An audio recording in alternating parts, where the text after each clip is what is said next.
How's it going, everybody? It is the Calculated Little Foxes, my show where I talk about anime, video games, cartoons.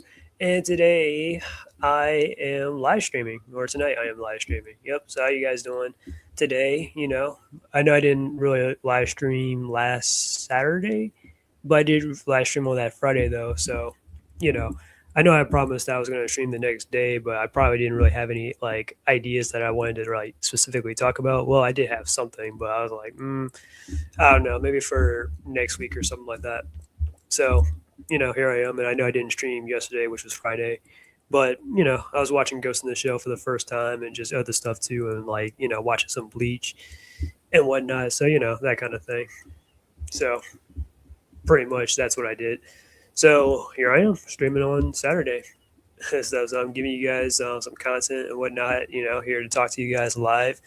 So, anyways, as you can see by the title of the video, or if you haven't guessed the date, it is, well, you already know what today is. It's August 15th. So let me give you a little rundown. So the 14th is actually my 12th anniversary on Deviantart. Yep, that's right. I have a Deviantart page. As you guys, if you're new to my channel or you already know me, I'm an artist. None of this is my artwork, by the way. This is just my dashboard. But if you guys are new to my channel, you got, or if you already know like me for a while and stuff, I'm an artist, so of course I like to upload my drawings or whatever. How's it going, Ashes? How you doing today? How's it going? Finally having a connection again after a trip to China. Oh, nice. How was that? Yeah, I was like, I have a feeling that Ashes, because I know you like to be in my streams a lot, or like be in the chat and all that. And I was like, I know you weren't there last week, so I was thinking like maybe I probably should have also streamed on Saturday because you're usually available sometimes on Saturdays more so than Fridays. But that's just my, I guess, anticipation. But yeah, that's right. It's my 12th anniversary on DeviantArt and stuff. I've had my DeviantArt account for like the last 12 years. Has never been deactivated or anything crazy. Uh, I've never violated any kind of rules, not that I know of or anything. So yeah, yeah. So that's quite something. Yeah. So yesterday, August 14th, that's the official anniversary. Today's the 15th, so it's the day after. I know I probably would have or should have done like a drawing and stuff, which I'll probably do a drawing to celebrate the occasion. I guess another time, like at least at some point this month. Sometimes it's always good to just go at your own pace than just trying to rush out whatever at the last minute. But yeah, yeah. So my 12th anniversary on DeviantArt, and then also 2 days ago on the 13th, it was also my sister's birthday. So my sister had turned 31. So that's pretty interesting. Yeah, so I talked to her the other day and stuff. That was pretty nice and stuff. I wish I could kind of motivate her a little bit to like try to, you know, do some stuff or whatever. But I mean, she's looking into another job. She works at like a little veterinarian clinic, so that's pretty cool. But something a little bit more bigger and more, I guess, independent, as you will say, or self sufficient. But you got to worry about yourself first. You got to fix your own backyard before you worry about somebody else's, right? But anywho, so yeah, but yeah, so a couple of days ago, yeah, like I said, the 13th was my sister's birthday, which is interesting because her and my brother, they're both born on my sister and my brother, they're both born on the 13th, right? Which that's I'm like, oh, okay. Like I wasn't born on the 13th, I was born on the 19th, right? So my brother was born on March 13th, and my sister was born on August 13th. So that's an interesting connection. And then I was born on March 19th, so you can probably guess. Yeah, I was like my birthday is a week after my brother's, so that's like a little bit, I guess, convenient. So yeah. But anyways, yeah, what's happening, Fierce Empathetic Black Queen? How's it going? Yeah, I saw you earlier on Trey's stream and stuff. Yep. But yeah, but anyways, so yeah, just a little random fact about us and stuff. But yeah, so I talked to her and stuff. That was pretty cool. Uh, like I said, it's my 12th anniversary on DeviantArt. So let me show you guys my page and stuff. I started my DeviantArt uh, obviously 12 years ago when I was like 15. I'm 27 currently and stuff. Because mainly, because when I was younger, of course you're like, online sometimes, or you might have like a computer. I didn't have a, well, I had a computer, but it was like my mom kind of had me like, oh, it's for schoolwork or whatever. But, sometimes I'll go behind her back and use it for like personal reasons and stuff like that. I'll leave that to your imagination. or or whatever. So eventually, as an artist, I love art, love fan art, all that type of stuff, right? And what better place would to go would be, I don't know, Deviantart, right? It was like Toys R Us for like artists and stuff at the time. So I was like, all right, cool. So hang on one second.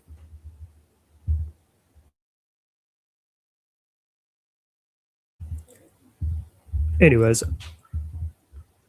hang on.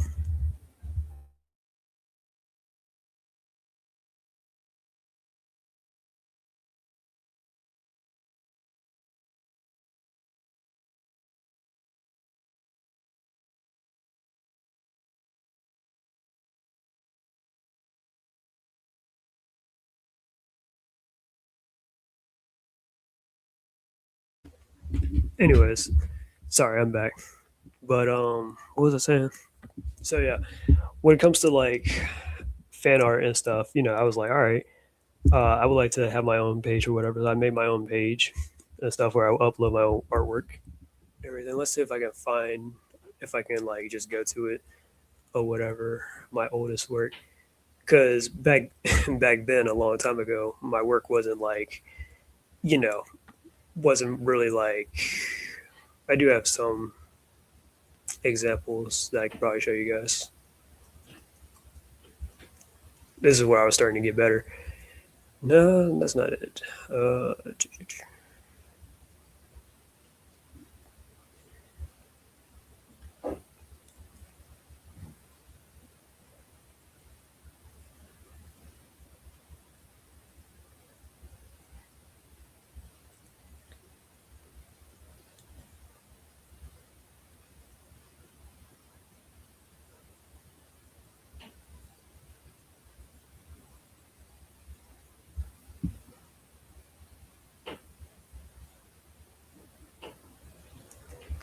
But yeah. So, anyways, so back in the day, my artwork wasn't like favorited a whole lot compared to nowadays, where I think I do get some decent like favorites on my work.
All right, I'm back. So saw that odd thing earlier. Just a funny question: what horror movie, creature, monsters, or humans are the best to have a romance with? My bet is Chucky, Jason, and the Thing. What horror movie, creatures, monsters, or humans are the best to have a romance with? None of them, to be honest with you. I'm like, no. Yeah, I'm like, no, they're all weirdos that kill people. But anyways, so this is a lot of my earlier stuff back on Deviantart and stuff. So of what I used to draw and whatnot, you know. So I know it's not the best in the world, but it was all right for what it is. Let me share this other screen real quick.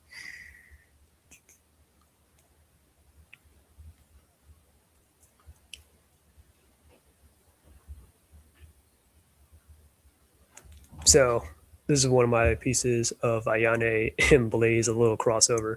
So as you can see, I only got like two favorites and all that.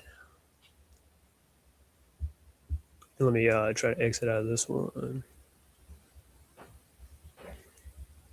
And then here I got like Luffy from One Piece and stuff. I used to do like some One Piece fan art and stuff when I was like really into it. So I had this idea of like, oh, okay, Gum Gum Juggernaut, and Luffy becomes like big enough where he can hold the planet in the size of his hand, like to make him overpowered and stuff like that.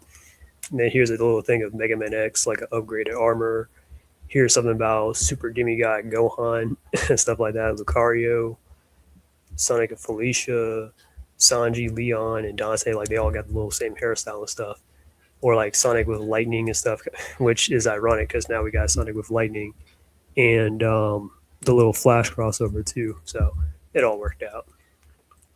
So yeah, this is a lot of my earlier stuff. So as you can see, didn't really get like a whole lot and stuff, and that's mainly because I guess I took the pictures with my like tablet at the time versus like a phone, or you can see that the pictures aren't like all clear and stuff like that. But eventually, when I started to improve a lot in my artwork, let me try to jump to an example.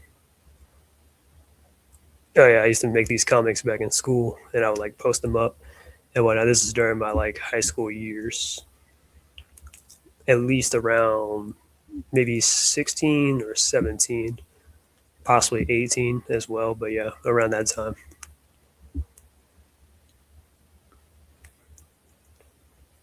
Let's see. Oh yeah, this is definitely where I started improving a lot. When I started drawing in like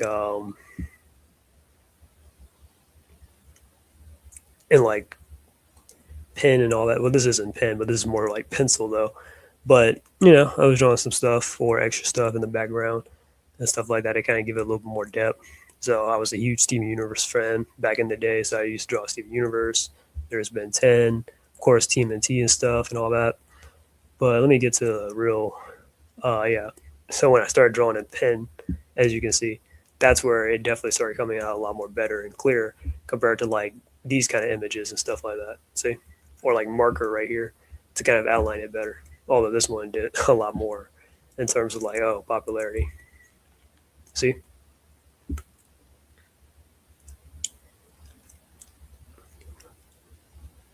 oh yeah, Aang right here, Korra. Yep. And now this is a lot of my TMNT stuff that really started doing pretty well and stuff. I did this in pen, Leo, the Hamato family, etc. So, yep. And this is when the 2012 series was starting to end. So yeah, that was like around 18 around the time. This is back when I used to be a huge fan of Butch Hartman. Yeah, old times. Sonic Forces. So that's pretty much. Oh yeah, that was my OC right there, Springs. And yeah, I was into OKKO and stuff. It was a pretty decent show. And I'm not just. I didn't watch it because of the Sonic crossover and stuff. That actually was a surprise when I found out that they were going to cross over with Sonic. I was like, no way. Yeah, there's some of my OCs right here. Springs, one of my original designs or concepts for his character. Then there was something by himself. Yep, there it is. Yeah, this is one of my original looks for him too, where he was just a generic kind of like martial arts looking character. And then yeah, a lot of the OKKO stuff or whatever that like the stuff that I was watching at the time, Star versus the Forces of Evil, etc. So, and of course, a lot of people look for that online and everything. So yeah, Adventure Time. This is when Adventure Time was about to come to an end. So I wanted to like do some drawings for Adventure Time to like show it off and everything. Which I wasn't a huge Adventure Time fan, but I used to like I used to watch it when it came out, and then I took a break for a while, and then once I heard it was ending, I was like, well, let me catch up before the finale. Finale, wow, they kind of let us down with the whole, you know, the whole war thing. They were like, oh yeah, it's going to be a war, and all of Finn and Jake's enemies and villains are all going to come together, and nothing really happens, and it's just a sing along and stuff like that. Slayers, yeah, Slayers was one of my favorite animes. It still is one of my favorite animes to this day. But yeah, yeah, I did a little sketch of that. So that's why, and even I was talking to like Alyssa the cat, if you guys remember her and stuff. She was a girl that used to go at it with like Larry Hughes and stuff like that. So, anyways, I was just telling her today, earlier in like a DM that if you want to like improve on drawing and stuff, try doing it in pen and stuff. Try drawing in pen. And when you draw in pen, you become a lot more confident as an artist when you don't have to erase as much or have to. Yeah, that's the whole point. And even if you do make mistakes and stuff, you can still like try to like uh, get better and stuff. Well, not get better, but just ignore it because a lot of people aren't going to catch on to it, and then bam, there you go. So as you can see, a lot of my favorites starting to get more consistent or go up higher and stuff. Ignore some of the gifts and stuff, but yeah. And as you can see, I started using watercolor markers and stuff like that to kind of get better. And I just kept posting and posting and stuff. And I have like over 2,400 stuff on my DeviantArt account for you guys to check out and stuff. This is more recent stuff in recent years. Yeah, Matrix, Supergirl. I know I'm a gooner. Captain Marvel. I've been reading Billy Batson actually, but that was when I drew that. And if you guys remember my shorts and stuff, I did these for that Deadpool Wolverine stream. Spider Man, Human Torch, Deadpool, Wolverine, X-23, Elektra, Blade, Gambit. Yeah, and then these are some ideas that I have for like some characters that really need a show that they can prioritize or focus over giving Batman a show. Because I was very critical about when Kate Crusader came out. I was like, why didn't they just give these characters a show? Well, I don't know about Katana, but oh yeah, I was probably suggesting like an outsider show or something like that. What's happening to XE Kit? How you doing tonight? But yeah, so these are my ideas and stuff, or my drawings and stuff. They still look pretty good. Demon Slayer and stuff. I need to probably do more Demon Slayer stuff. But yeah, TMNT stuff. Yep, as you can see, Resident Evil. I was enjoying this. I remember my mom was like, when she saw me draw like some of these characters with guns and stuff, she was like, "Well, try not to draw characters with guns and stuff because somebody might approach you, might think that you might actually have it." And I'm like, "What? That doesn't make any sense." But to be honest with you, I'm probably gonna go. I was like, you know what? Sure, I'm gonna probably go behind your back anyways and still do it. When I drew Amy as Tiara Boopski. Yeah, she was a Tiara Boopski was like this character, this prototype character that was supposed to be like a love interest for like for Sonic and that Sonic Extreme game that got canceled a long time ago. So I kind of scrapped that design and like gave it to Amy as like a modernization of what they can do with Amy's look and stuff. Some drawings of Tangle and stuff. Yep. I watched Stripperella for one of the first times and stuff, so I kind of liked drawing Stripperella and stuff. So that was pretty nice. Out of celebration for Bleach, because of the Thousand Year War, I drew some stuff of Bleach, classic Bleach like Ichigo with the hollow mask. That's an old one. Well, not an old one, but yeah, like that's a oh, man, that's a throwback. Uguiora, Aizen on that cover and stuff. Yep. Some Naruto Last stuff in celebration of that. Some gifts from Naruto Last because honestly, I think Naruto Last is a very underrated movie and stuff. Yep. I also got a lot of My Hero Academia stuff on here too. I did something like that for.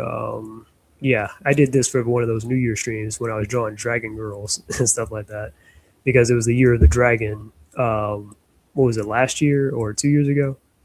Yeah. So yeah. So these are my drawings. So you guys can definitely look through that if you want to. I definitely got some digital stuff, but I'm more of a hand drawn kind of guy. So, anyways, my story.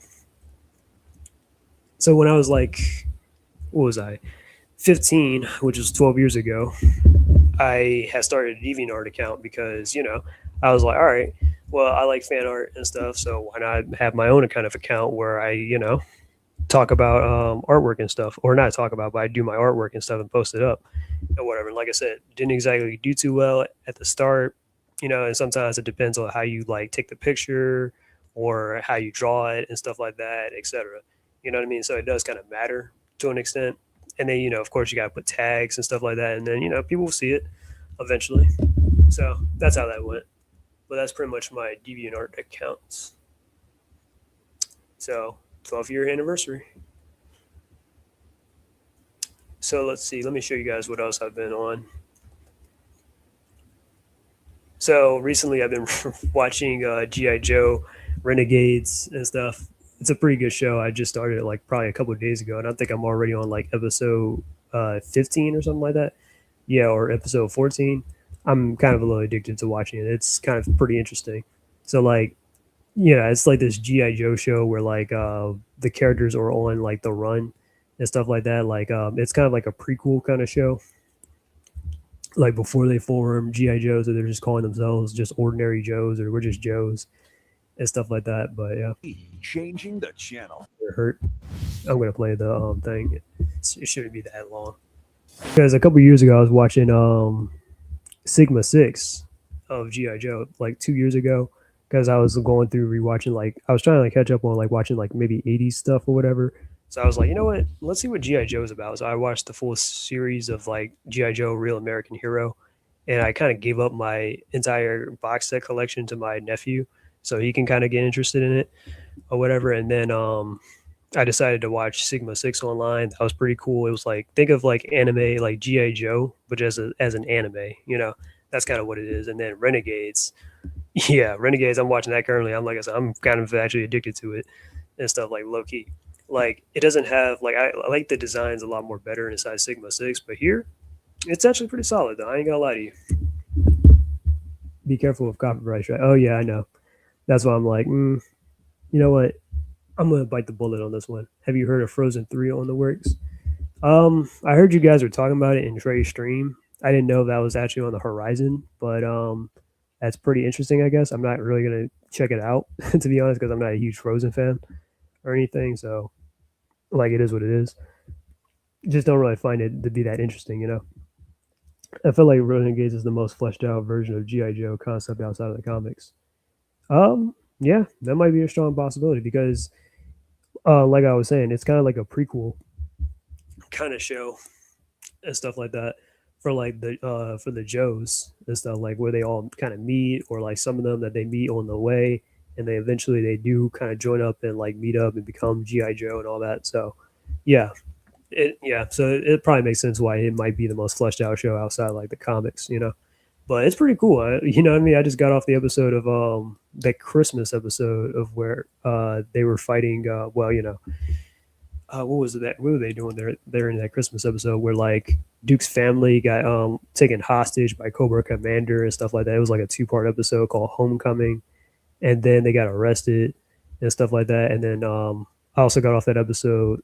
The very last episode I just watched was when Thomas and Zaymont, the little psychic twin guys, they had a cult going on and stuff like that, and they got captured by Doctor Mindbender and tried to hypnotize the Joes and all that stuff into serving them. So yeah, but that was pretty cool.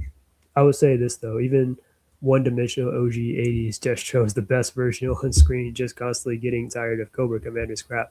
You know what, Ashes? I mean, I'm not even gonna lie to you. Destro is probably my favorite GI Joe villain. Like Destro, like that dude is a badass. I'm like, what does Cobra Commander have over him? You know what I mean? Because I understand Cobra Commander is meant to be the main bad guy and stuff, but there's just not really anything that I've seen from Cobra Commander that like stands out as like why he's like, oh, over all these villains like Baroness, Destro, Zartan, uh, even of course Serpentor, like all of them. Like, and of course Serpentor is supposed to be like the next big bad after Cobra Commander, anyways. But still, like all those characters, I can see what they bring to the table. Storm Shadow, even though he's kind of more of an anti-hero, I can see what they all bring to the table. I don't see what Cobra Commander brings to the table besides, well, I guess networking. I guess I don't know. Like, yeah, that's all I can see. Or that he's a little crafty, but that's all I got. But in Renegades, though, I'm not gonna lie to you, Cobra Commander, he actually might have something. So that's actually pretty interesting. And then Sigma Six, he had that little suit or whatever where it was like armor or whatever. So he might have some stuff going on. Now, because yeah, I mean, like, yeah, Taylor and Ashes, you guys remember this, but and I think I remember it. I probably wasn't as invested in watching it though, but I think this came out probably around the time with those old GI Joe movies that came out, the live action ones. Which I used to watch that as a kid. I might have to get it on DVD and stuff. I've seen it at was it at FYE, so I'll probably get it at FYE and stuff. Yeah, because those are just some classic stuff. But I know it's not perfect and it's not a good accurate representation of like the GI Joe like comics or anything crazy like that. But you know what? Those movies were pretty entertaining though, and I actually did enjoy it as a kid. So I am thinking about like probably getting that on DVD and rewatching it for old time's sake. Like I just got done rewatching Street Fighter, like the John Claude Van Damme one before I started the stream, and I know that that movie isn't like that good, but I enjoy it for what it is though. It's just one of those things. I mean, Renegade's version of Cobra Commander is the most cold blooded and intimidating, and the rest, even in Sigma Six Commander, threw the punches the most. Exactly, that's what I'm saying. Like Cobra Commander, like I will agree with you on that one, Ash. Is that yeah? I'm like yeah, Cobra Commander. I've never seen Cobra Commander bring something to the table that I haven't seen from other characters, especially Destro. Where I'm like, man, Destro should be the one that's in charge of Cobra, not Cobra Commander. Even though I understand Cobra Commander was like the founding member, but still, even in like the comics and stuff, I have a comic where Cobra Commander and Destro got into like a beef and stuff, and Cobra Commander kidnapped Baroness and like brainwashed her and stuff like that, and he was holding her hostage, and then to kind of get at Destro because Destro's in love with the Baroness and stuff, and then they had a standoff, and Destro like sent like a computer virus to like hack Cobra Commander's bank accounts and stuff, and took away a lot of his fortune. I was like, oof. And he's like, all right, if you don't want that number to be zero and stuff, you return the Baroness to me. And he was like, all right, you got it, big bro. But yeah. And then he brainwashed Baroness to try and kill Destro and all that. But still, even them trying to rewrite Snake Eyes to Asian Japanese as Snake Eyes was originally white, just similar to April O'Neil trying to rewrite her as black as she was white for years. Yeah, yeah, they well with the April thing, I feel like that's more of an extreme now what they're trying to do. I'm gonna get back to you on that one, but the Snake Eyes thing, mainly because they go, oh, ninja, so he has to be Japanese, right? And I'm not gonna lie to you, like when I was like a kid and stuff, I didn't know just Snake Eyes was white or whatever and stuff like that. I didn't know his story, but once you get older and you like read the comics or whatever, yeah, Snake Eyes is a white guy and stuff. He's a blonde, blue-eyed, white guy and stuff like that. And you can kind of see that too a little bit inside Sigma Six and Renegades. Even though Sigma Six they never showed Snake Eyes' full face or his features, they did show one time where his like mask got cracked and you can kind of see his eye and his hair, out and stuff like that. So you kind of know, oh, okay, that's what, yeah, assumptions or like in Renegades with Snake Eyes and stuff, they had a flashback, like a two-part episode where him and Storm Shadow had like a flashback thing. You see a younger Snake Eyes. Don't know if he's really Japanese or not, but he is a blonde, blue eye guy in that one too. So I don't know how he ended up in Japan or not, or what, but he got adopted by the Arashikage clan, and etc. Which that was a pretty cool story actually. Well, at least Storm Shadow and Snake Eyes were done the most solid in the movies outside the rest of the characters. Yeah, yeah, they had some cool fight scenes in that in those movies. Besides, uh, you know, GI Joe Origins, Snake Eyes, like that was dumb. But yeah, them trying to push this whole April thing Commander, Cobra Commander in my childhood, especially GI Joe movies, he scared the hell out of me due to the Commander to human experimentation on his assistants.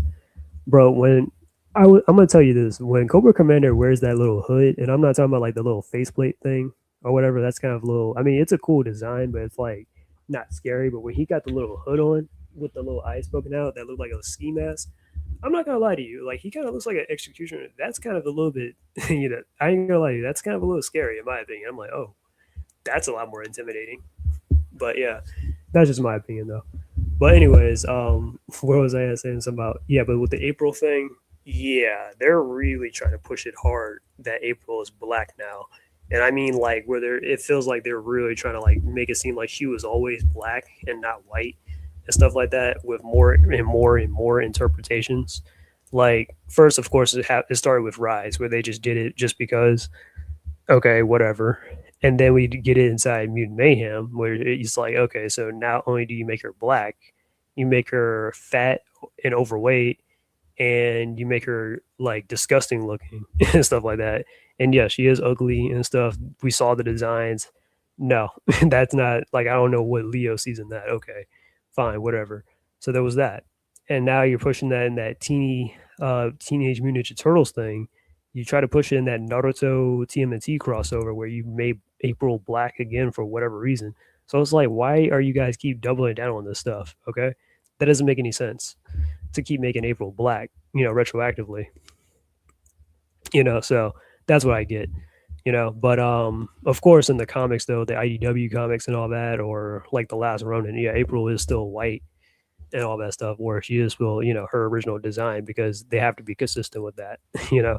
But I'm pretty sure like newer interpretations and stuff, they always try to push that her, oh, she's black now and stuff. I'm like, oh, okay, so what was all this energy with Baxter Stockman, because they made Baxter Stockman white back in the 87. And I mean, I know people complained about it sort of back then, but yes, it does make sense for Stockman to be white.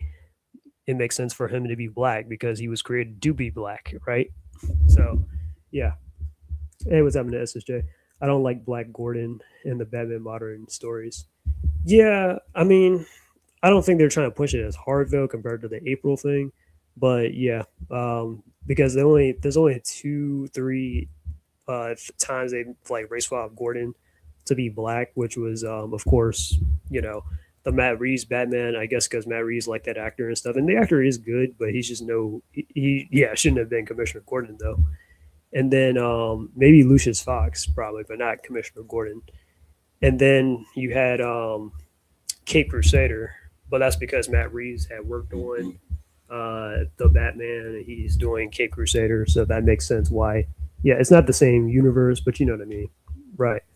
And then what else? And then the Lego Batman game and stuff. SSJ. Yeah, they made Gordon black in that, which that made no sense either. So I get what you mean. He's always a redhead with white sideburns sometimes. Yeah, or like, well, in the Frank Miller thing, or in his past, yeah, like Gordon's supposed to be like a redhead, but he has like his hair is grayish now in modern times. So I get what you mean.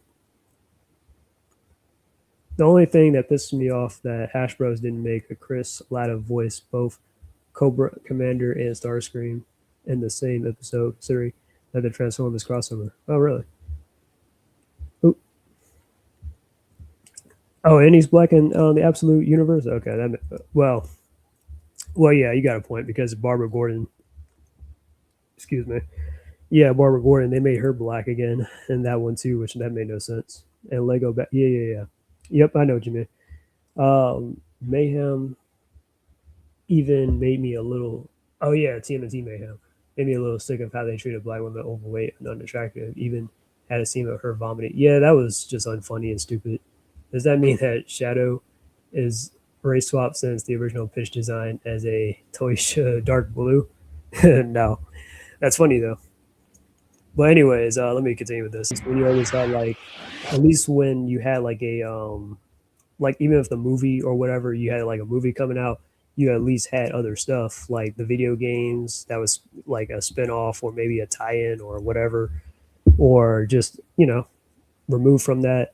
But it's coming out or like the cartoon and stuff. Yeah, that's what makes like a lot of this stuff kind of sell, if you know what I mean. But yeah, not just Gordon is Barbara. Well, yeah, definitely Barbara missed the 20s and the 2010s era exactly. That's honestly where I think like kind of like for at least the superhero stuff, the best superhero stuff to me was the 2000s and the 2010s. But that's just me personally though. But yeah, that's what I've been watching. GI Joe, Renegades. This is the game that I had just gotten recently. Because today I went to this place called Video Game World. I kind of go there to like buy some classic video games from time to time. So like, because obviously it's a retro video game store, but they sell modern stuff too. Like they have PS4, PS5 games, Switch games, of course, or whatever, Xbox One. But I usually go there because I like to get the retro stuff because I like playing retro video games. It's a little bit more challenging, fun, creative. A lot of the stuff we don't really have nowadays.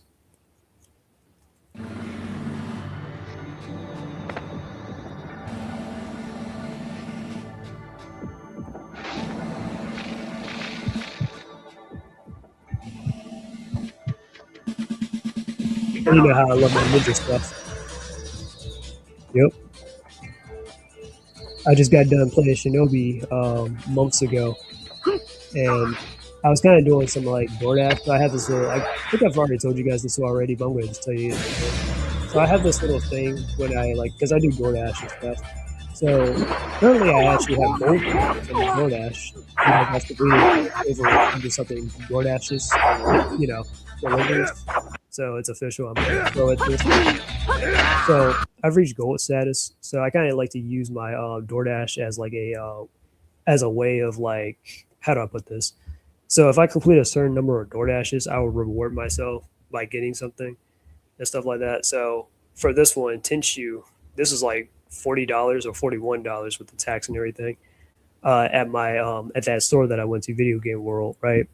So I was like, all right, well, if I complete 20 DoorDashes, I'm gonna buy this game and stuff. So I have, and trust me, I definitely do have a lot more money in my account and stuff like that, enough to like get it. But it's just like kind of like a reward. You know what I mean?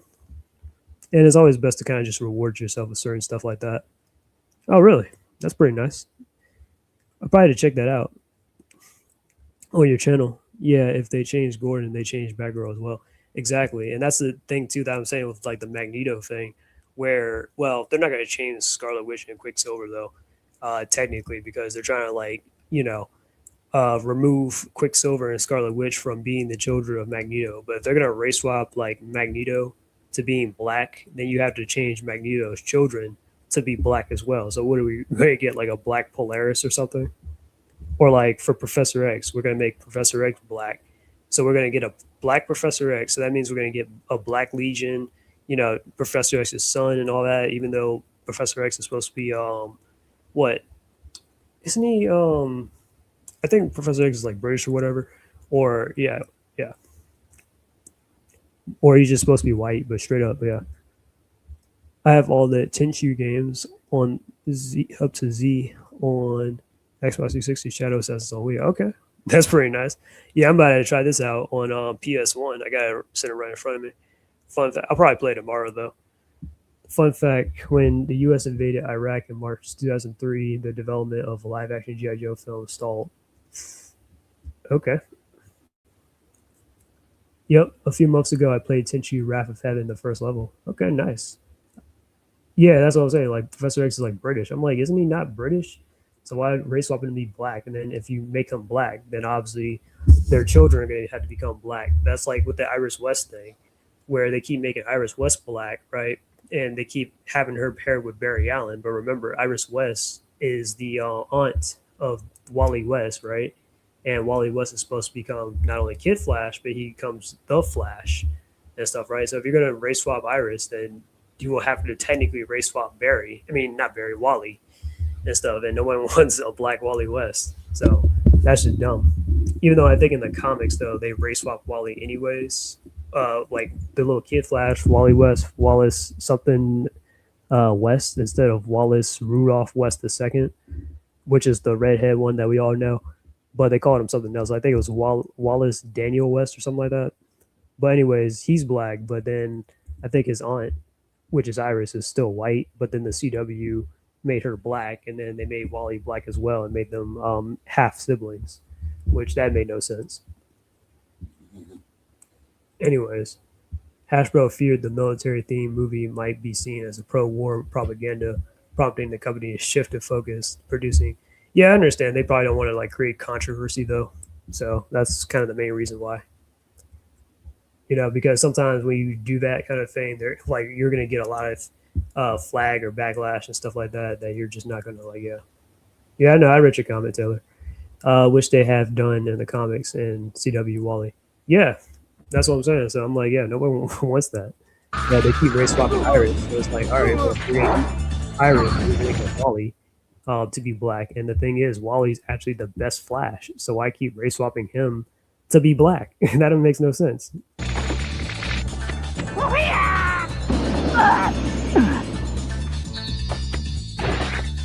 Yeah.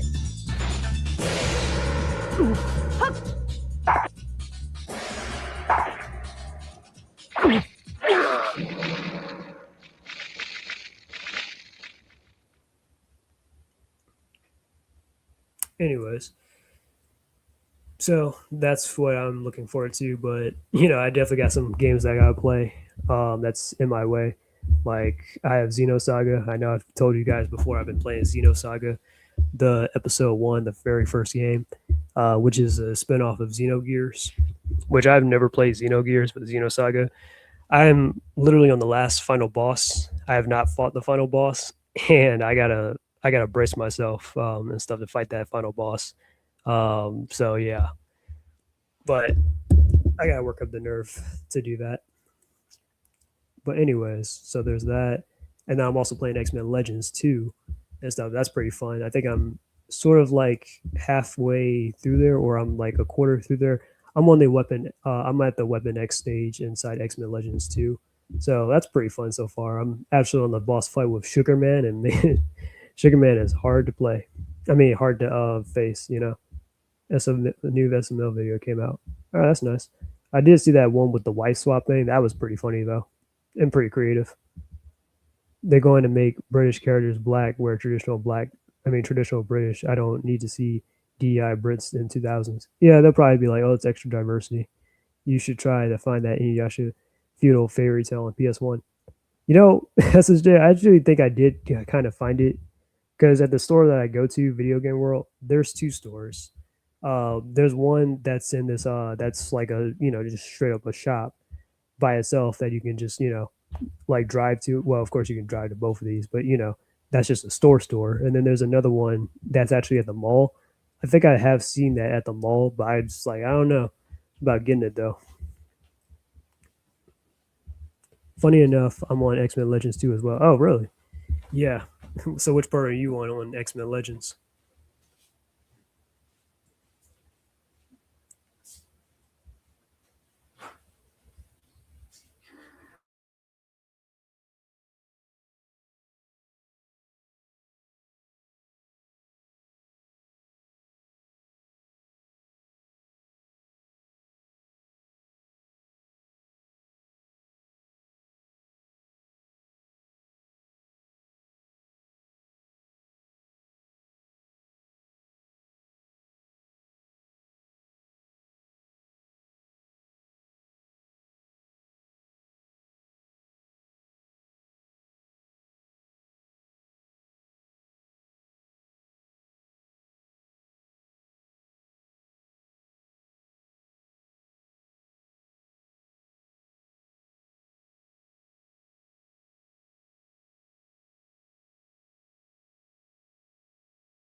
All right, I am back. Sorry about that, guys. I just got back. Came back from the mountains, so got a tomahawk, fishing pole, and apparently she had saw a bear. So that's pretty interesting. So yeah, little black bear on the road. Let's see. I wanted that one, but I have the Inuyasha Field Combat. I did actually have Feudal Combat on the PS2, but I kind of just gave it up because I was kind of like, I don't know, like yeah, about like having it and stuff because I already beat it. So sometimes with a lot of games that I beat, I just kind of like it's like catch and release where you catch it and then you just release it back because you're like, I don't know if I'll play this again or not, that kind of thing. Well, I recommend they are good and hard to come by. I'm on Act Two of Chasing After Mystique. Oh, okay, so you're on the little Savage Land part and stuff. Yep. But anyways, where was I at? Saying something about oh yeah, X-Men Legends. So yeah, I'm on the Weapon X stage or whatever where I'm fighting like Sugar Man or something like that. So that's pretty interesting.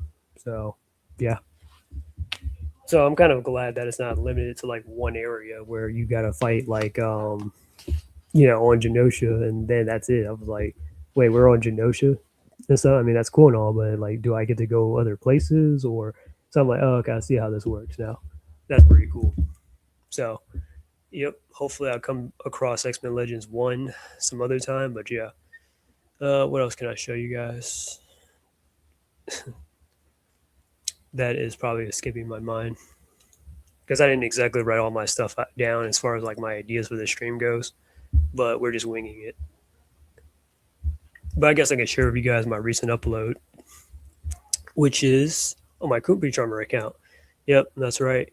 So lately I've been, I might try to make this into a thing from here on out, where I'm gonna try to like when I do my like voiceovers or videos and stuff, I'm gonna try to like animate it in a way to like kind of like test out or well keep up with my drawing skills and my animation skills and stuff like that. So you know so as you remember I was going to do this Sonic Family Tree thing. Hang on one second.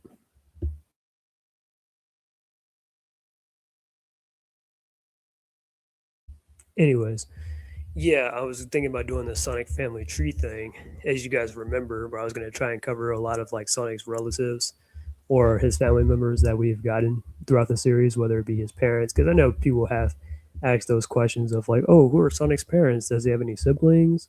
What's his Does Sonic have any future children or whatever? Stuff like that. So I was like, okay, that would be a little fun thing to like talk about or whatever, or just kind of share. So you guys remember this one, and this is the recent upload that I had. Sonic's ancestors are usually introduced in comics and cartoons as parodies of cavemen. This is Son Ugg, the Bog Hog.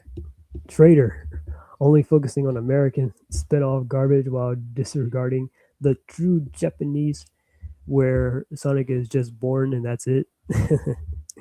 That's funny. Yeah, you know how I feel about it. Yeah, where I'm a little bit more sided with the Japanese stuff. But yeah, of course, you gotta at least show some respect to the American stuff, of course, as well.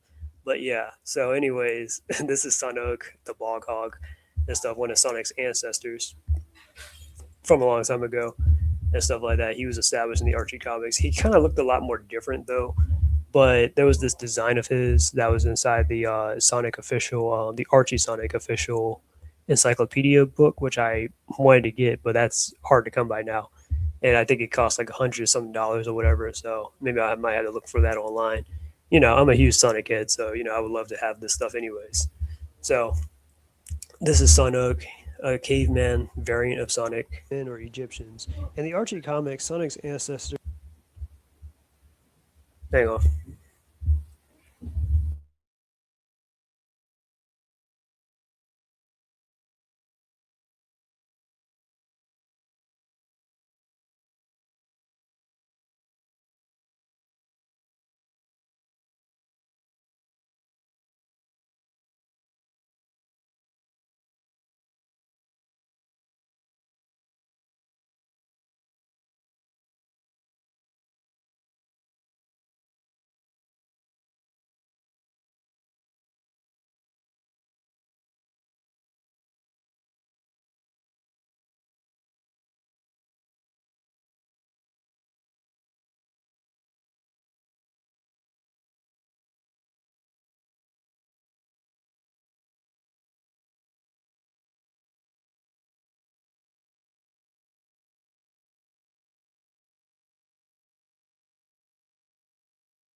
Anyways, I am back. Sorry about that.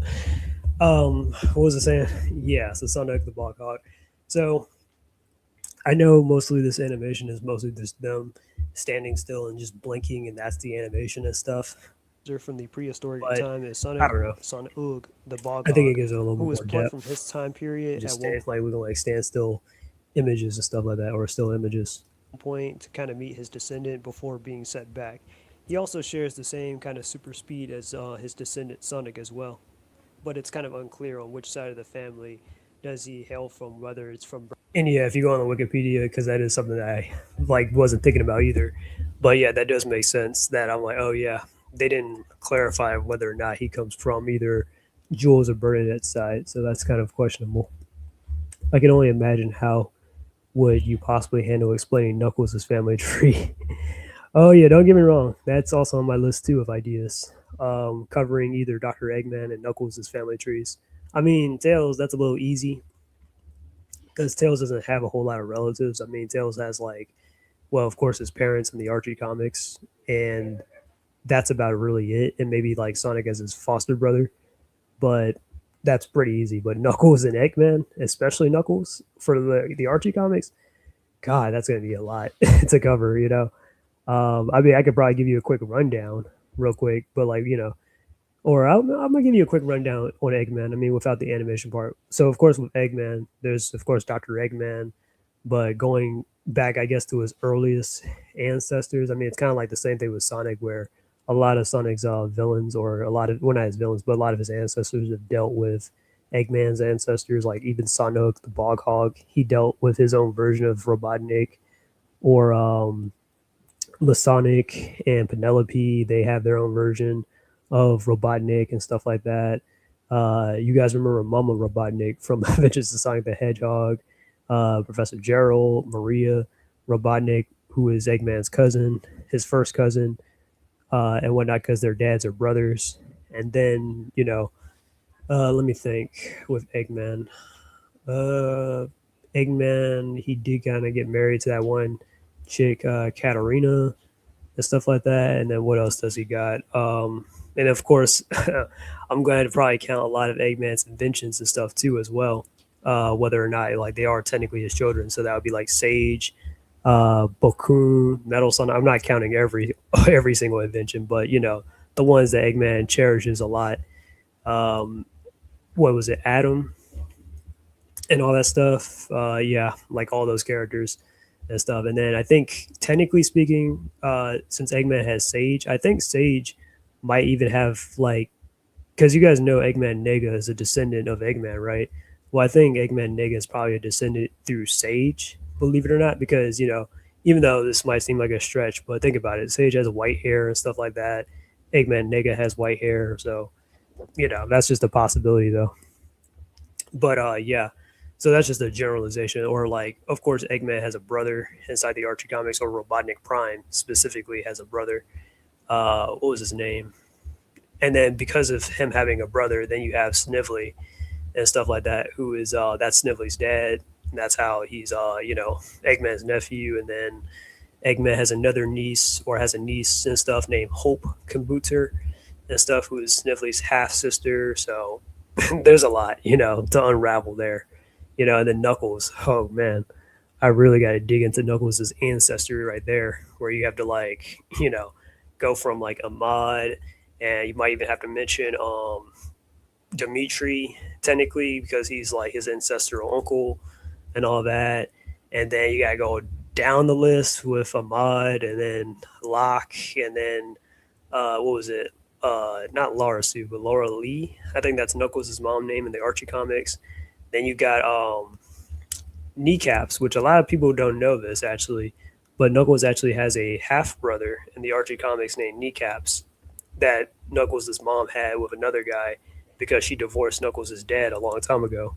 So it's a lot, like it's a lot of stuff. And of course the cow, Patch and Mac, all that stuff, man.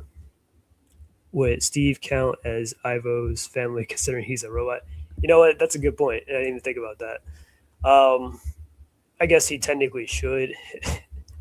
Oh man, that's gonna be a lot of drawing and stuff to do. I mean, I've already done enough drawing as is with this Sonic stuff, but yeah, Let me continue with the video. Bernadette or Jules. In Adventures of Sonic the Hedgehog, Sonic has And three I really enjoyed drawing Musta Sonic and Penelope. And I did mess up here because I said that Musta Sonic doesn't have super speed. I was wrong. He does have super speed, and Sonic inherited that from him. So my bad on that one. I'll probably have to correct that later when I do the official video. But yeah, I mean, I'm still like this is still what you're gonna see in here, anyways. But yeah, notable ancestors that date back to ancient Egypt. and I got Penelope giggling to like whatever Masonic is telling her, like he's flirting with her and stuff at the hot dog stand. I should have had her like when she giggles, show a little teeth and stuff like that instead of the same smile versus her in this motion with her eyes. But that's just a little critique for me though. 5,000 years in the past. But this does look a lot more better than my previous upload with the animation and stuff. Sonic and Penelope. Even if it is a little Dr. simple. Robotnik went back in time. But this didn't take me long to make. This took me like literally a week to like draw and design all this and then like put this as an animation.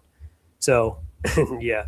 So next week I might have something up by like next Friday or Saturday or something like this. Ancestors were meeting during the quest for the Chaos Emeralds arc, and thanks to Sonic and Tails, they had made sure that they had gotten together. Sonic's ancestor Penelope actually runs a chili dog stand, which is how she met, of course, Sonic's I'm not gonna lie to you, Penelope is very cute though. ancestor, Mrs. Sonic, and stuff. And then the Has a two really got cute married, design. but none of them share Sonic's super speed. However, during the episode, they met another ancestor of theirs. And I kind of wanted to say that Amon Rapi and the Mummy Hedgehog, because the Mummy Hedgehog appeared in that same episode with Masonic and Penelope to help them out. So we can only assume that he is technically an ancestor of Sonic's as well, because he's got super speed and he has Sonic's likeness. But his name was never given. But I think he might be technically a variant of Amon Rapi. That's why I put them both in the same scene together. But yeah, but I like this little Force Ghost look that I gave Amon Rapi and stuff. I have one without the blue aura and stuff. I might show you guys what it'll look like later. But yeah, but I was going to definitely have this Force Ghost looking thing. During the episode, who kind of goes unnamed, but he's referred to as the Mummy Hedgehog. But he actually helps. And I did kind of base a little bit of the design as a off of Sneak as well, than just straight up just like redrawing what he looked like in the episode. Knuckles definitely had it the worst with his family turning villains and his dad a paranoid asshole. Yeah, yeah, that's what I was saying. Like Knuckles deserves a better family compared to the Archie comics. I mean, his mom is fine, or she did what she did, but his dad though, and well, I don't know about like a lot of his ancestors, but if it ended up announcing cast as Rogue, Disney's forthcoming film reboot of X-Men, as was half Mexican, as she counts as white. I guess you're talking about the Rogue. Rogue's actress. I mean, if she can really pass as like white passing and stuff like that, and they like make her really look like Rogue and stuff with the like design or whatever, or her look, then maybe she can pull it off. But it is what it is. Because like Jessica Alba, first off, she wasn't like straight up like white or anything, but she had the little they had given her like a little blonde wig and the little blue eye contacts and stuff to make her look like Invisible Woman, and she pulled it off pretty well and stuff. So yeah, there is that. Sonic and the others stop both versions of Dr. Robotnik, even Dr. Robotnik's ancestor, who was another pharaoh mummy type character with the Chaos Emerald of Invincibility, which he had given to Sonic. He also shares the same kind of super speed as Sonic as well, compared to Mrs. Sonic and Penelope. Sonic Underground revealed that he had another Egyptian ancestor on his mom's side of the family named Amon Rapi, who uses powerful magic even as a spirit.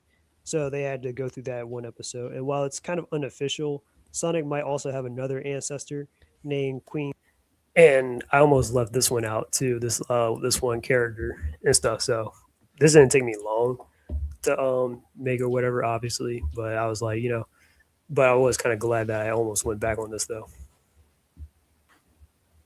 Where there's this character named Queen Sana in this one episode called The Big Melt from Sonic Underground, where these penguins worship this one queen named Queen Sana that has Sonia's likeness. So I was like, you know what? That could be an interesting. I could probably, yeah, that I should definitely mention her. I mean, even though she's not listed on the Wikipedia as like as an ancestor of Sonic and Sonya's or Manix or anything, I was like, you know what, she is still worth mentioning though because she could be a possible ancestor, regardless. You know, so you gotta be thorough sometimes. Sana, who actually bears a striking resemblance to Sonic's twin sister Sonya as well. So I just wanted to put her down there because I felt like that's at least worth mentioning for this video. And then the Fleetway comics, And Sonic I mentioned. know you would love this reference because I know you definitely love the Fleetway comics and stuff. But I went back to the Fleetway comics because I was like, I don't know if he has any relatives that was mentioned in the Fleetway comics for like Sonic, but I did find one, and that was Brave Hog here. So I was like, okay, um, it was a good thing I checked because Brave Hog, yeah, is an ancestor of Fleetway Sonic. So I was like, all right, cool. That he has an ancestor named Bravehog, which Bravehog is based off of William Wallace from the Braveheart, the movie. And then I just ended anonymously like that. And then next week, or my next goal for the Sonic Family Tree thing is that I'm going to try and do the Sonic siblings next. So I'm gonna cover Sonya and Manic, and I'm also going to cover Sonic's sister Tanya from the manga. So you'll have those three, and then also in the same video, since it's not going to be that. Oh yeah, and I'll have to talk about Tails and stuff too, because Tails is technically Sonic's foster brother, and Uncle Chuck, because I would have to talk about other relatives. And Sonic doesn't really have any other relatives apart from like, well, siblings, parents, grandparents, which I already covered. So I'll have to talk about Uncle Chuck in the next video as well and stuff. So I wrote up a lengthy paragraph about Uncle Chuck and whatnot. So there you have it. And of course, Sonic and his siblings and stuff, of course, too. So that's my next video idea for his family tree.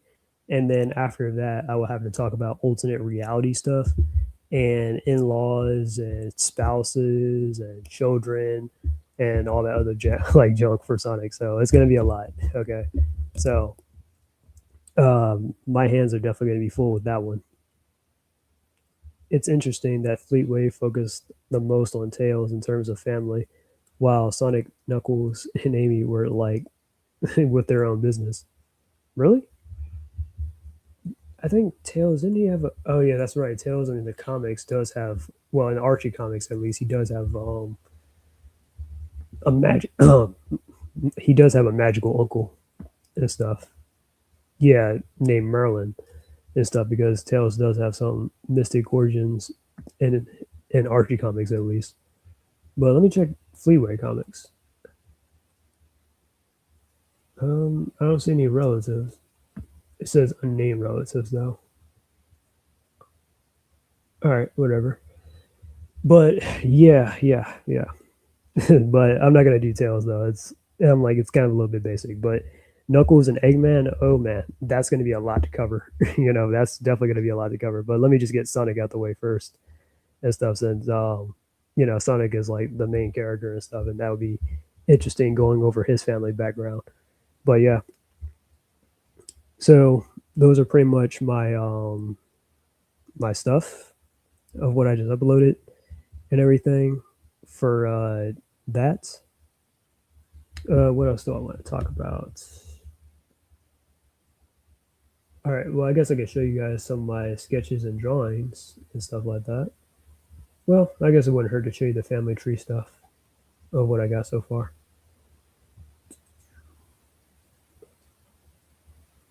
Or the renders that I have.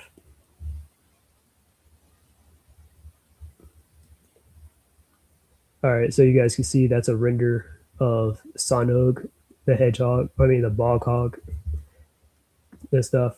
Because, like I said, when he first appeared in the earlier Sonic stories, he only appeared in like one time. He kind of was a lot more older looking and all that, but this is probably, like I said, a younger variant of him. So this is him blinking to kind of give it a little bit of motion, so it won't like look like just a basic render. And then this is the Mummy Hedgehog, who I think this is technically Amon Rapi in the Adventures Sonic the Hedgehog thing, or a variant of his. Then this is Brave Hog, and then this is Amon Rapi without the blue filter to kind of make him look more spiritual and ghostly. and stuff. So like that's how I had them, secretly. But then this is the how I have them as the blue filter. And then this is Sonic and Penelope. So I did one drawing, of course, of it, and then I traced it over, but I had to like have them blink to kind of give emotion or move or something. So I had to like kind of redo this a little bit 4 times. So this is like them just looking at each other, and he's just talking, flapping his mouth or whatever, and then she blinks, and then they're both not talking, and then she blinks again while he's not talking, while his mouth is closed. So yeah, there you have it. And then there's some background stuff. There's Brenda, Sonic's mom from the manga. There's Jules. I really do like Brenda's design. A light blue background that was for the Queen Sana thing. Long claw that I used for the thumbnail. This is an icon of what I just used for my thumbnail for Sonic and Penelope. An orange background that I use for what did I use this for? I think I used it for that Penelope Sonic thing. This is Polly, Sonic's dad, and stuff. Pretty cool. Queen Alina and stuff. Her wearing the hood. I think it's pretty cool. It's a pretty cool look with her with the hood on. Queen Sana, her blinking, her not blinking. This is a red background. This is probably for that Brave Hog background because it's recent. So yeah. And then that's a video. That's a video. This is the thumbnail that I use. I just made this today and stuff. So you have Sonic in the present day. You have Buster Sonic and Penelope in 5,000 years ago. And then you have Sun Ugg, the Bog Hog, in the prehistoric era. So icons, thumbnail, icon, yellow background for the Amon Rapi and Mummy Hog thing, but I flipped it over because I think it would make sense for the light source to come the opposite way than this way because Amon Rapi was like, emanating, spiritual light, so it would only make sense, right? So that's pretty much what I got for that. Let me show you guys something else that I got in the works. And then I might do a little drawing and stuff in front of you guys.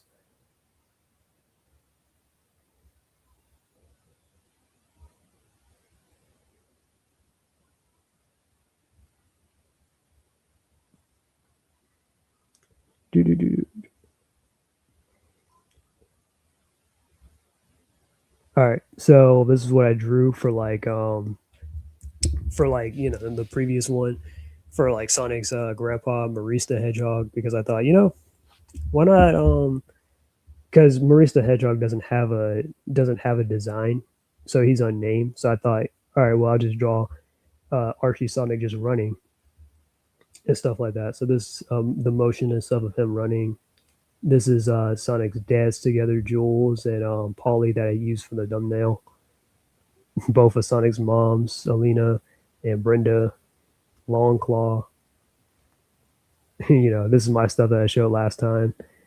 Spice, Serena, Erica, Enma, Stealth Chameleon, Spring Topscotch, and then now here we are back to this with Bog Hog and Amon Rapi and Mummy, the Mummy Hedgehog, the sketch of Sonog. Yep. And this is how this all originally looked like before I had digitally traced this over and stuff. Yep. Queen Sana. All right, so this is what's coming up next for the sibling stuff. So this here is, as you can see, I'm going to talk about Sonia's love interest because I just felt like, all right, because I was going on this tangent talking about Sonia. So I feel like it would be worth mentioning that Sonia has like probably the most love interest out of like, her brothers inside the Sonic Underground series. Sonia has like the most love interest and whatnot, where, obviously Dingo, one of the villains, has like a crush on her, and then this one-off character Stripes has a crush on her, and then Sonia had a fiance named Bartleby, who was also pretty much into her as well.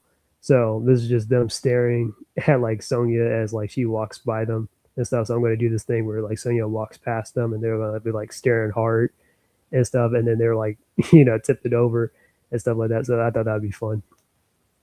And then this is Sonia walking past them and stuff like that. So this will be that motion and stuff. So you guys will see what I mean later. but I'll have to flip it around though, as you guys can tell. This is what I drew for my character Serena, and so I'm going to make this a cover, and I'll probably work on that actually in the stream and stuff in a second. All right, so now we're going to get into the whole villain topic. Okay, so I want to talk a little bit about villains. We already kind of talked about GI Joe for a bit, so that might be a little relevant to what I have to talk about.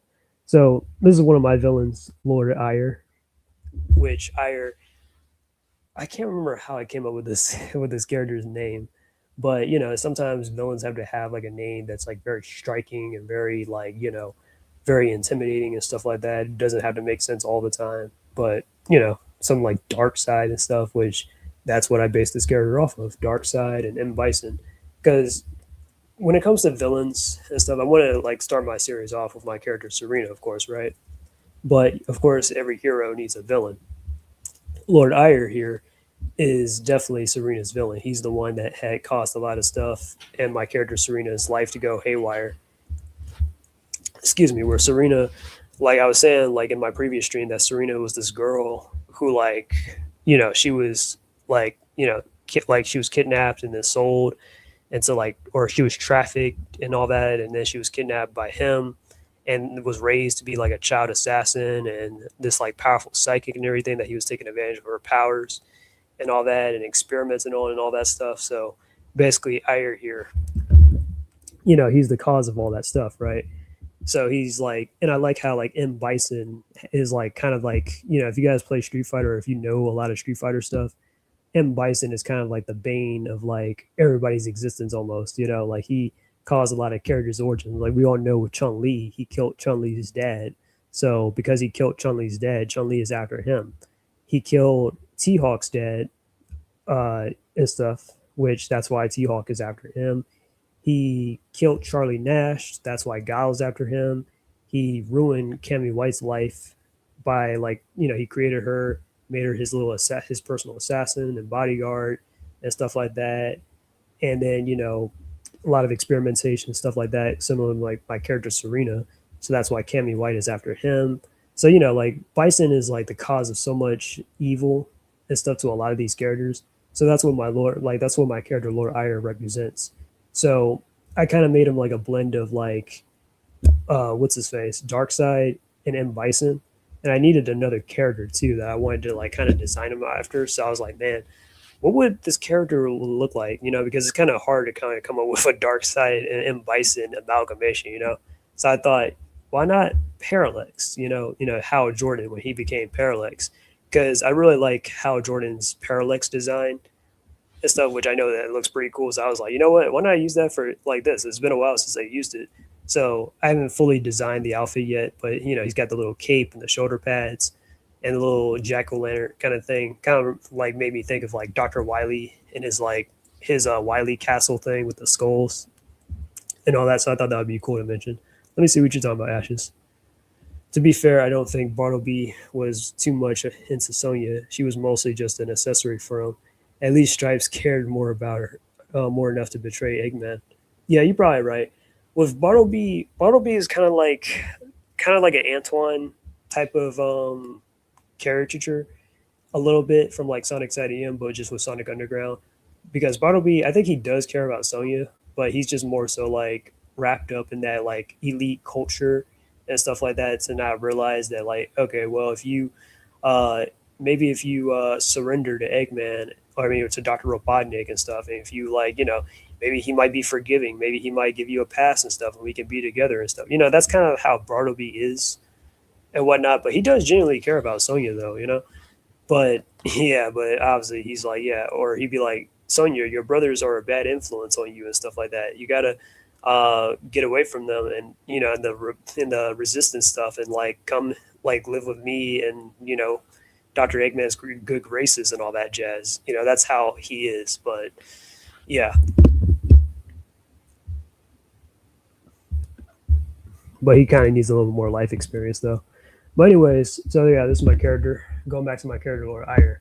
So yeah, so I kind of made him an amalgamation of like Dark Side and Bison in terms of like what I kind of want as far as like a villain goes, because I kind of wanted it like because sometimes when it comes to villains, you can't always start off with something too overcomplicated. You got to just go a little. Sometimes you got to play a little bit like, okay, some people are just evil just because, you know. Don't do anything too complicated. Like make this character that's like morally gray, or this character that's very like, you know what I mean? Like, yeah. I mean, sometimes it depends, but for me, I just think that all right. Well, let me start out with the most stereotypical thing is making like a power hungry villain that wants to take over the world and stuff like that. That always works out, right? So that's just what I went for. So with this character higher, so his age unknown, 50s most likely, most likely. He's on his height 6'5". You got to have a big dude and stuff like that. He's 220 pounds. His eye color is red. He has no pupils. Hair color brown, kind of like playing into the Hal Jordan and Bison thing because they have brown hair. So why not? Species a human, but he wants to be like a wannabe demon lord and stuff like that. So that's why he's learning a lot of magic and trying to get accumulate all this power. His occupation, he's a despot, so a tyrant and stuff like that. Powers and abilities: super strength, super speed, durability, reflexes, enhanced intelligence, dark energy manipulation, corruption energy manipulation. I know this all sounds pretty cool. Telekinesis, just like my character Serena, damage inducement, radar, which these are sub abilities of telekinesis. Object manipulation, another sub ability of telekinesis. Levitation, of course, force field telekinesis, mental manipulation, and mental resistance. So I thought all that stuff would be pretty cool for him to have and all that. So when I was kind of like thinking about like power hungry types, I kind of came up with this list of like this, these are characters that just came to my mind about the power hungry types and stuff. So I thought of a lot of stuff from like anime, video games, DC, Marvel, all that stuff. So of course M Bison, I like M Bison, so of course he's on this list. Geese Howard, like a lot of these characters don't really have like a whole lot of substance, but they're just evil for the hell of it, right? Or they just want a lot of power to become like the big dog on top. So of course Geese Howard, Shao Kahn, the Shredder from TMNT, Seth from Street Fighter, Shang Tsung. Shang Tsung's a classic. Sigma, Master Albert from Mega Man ZX, which Albert was pretty cool. It's a reference to Dr. Wily. It's not Dr. Wily, but it is a different, like it's a different person though. Dr. Wile from Mega Man Zero, he was evil as hell. Dr. Eggman, Frieza, Cell, Arkham from Devil May Cry. I already told you guys that Arkham is like one of my favorite villains from Devil May Cry.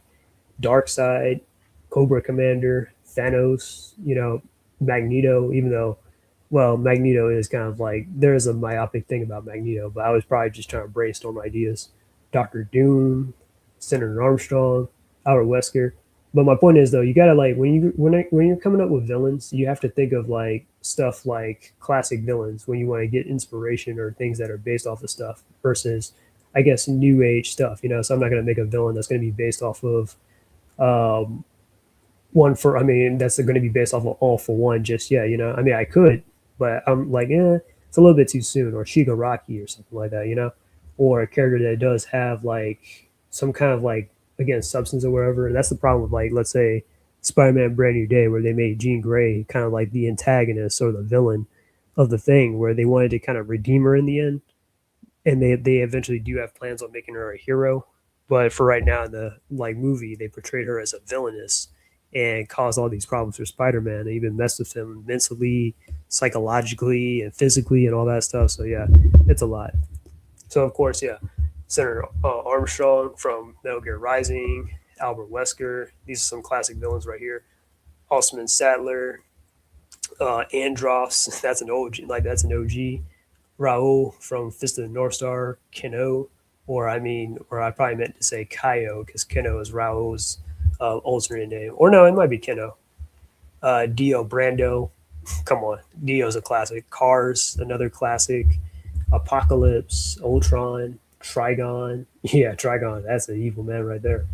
Lex Luthor, Ra's al Ghul, Mongol, Madara, which Madara, don't get me wrong, he is definitely a power hungry person, but Madara is kind of like the Madara and the Aizens are kind of like characters that you have to like maybe a little bit later down the line because they are like masked like they're like master like manipulators and planners and stuff. So I feel like it's kind of best to kind of save them for later. Kaguya, Momoshiki, Brainiac, and by the way, I know a lot of people aren't really feeling Momoshiki sometimes, or the Onosuke. Well, not just Momoshiki, but they're not feeling the Onosuke stuff.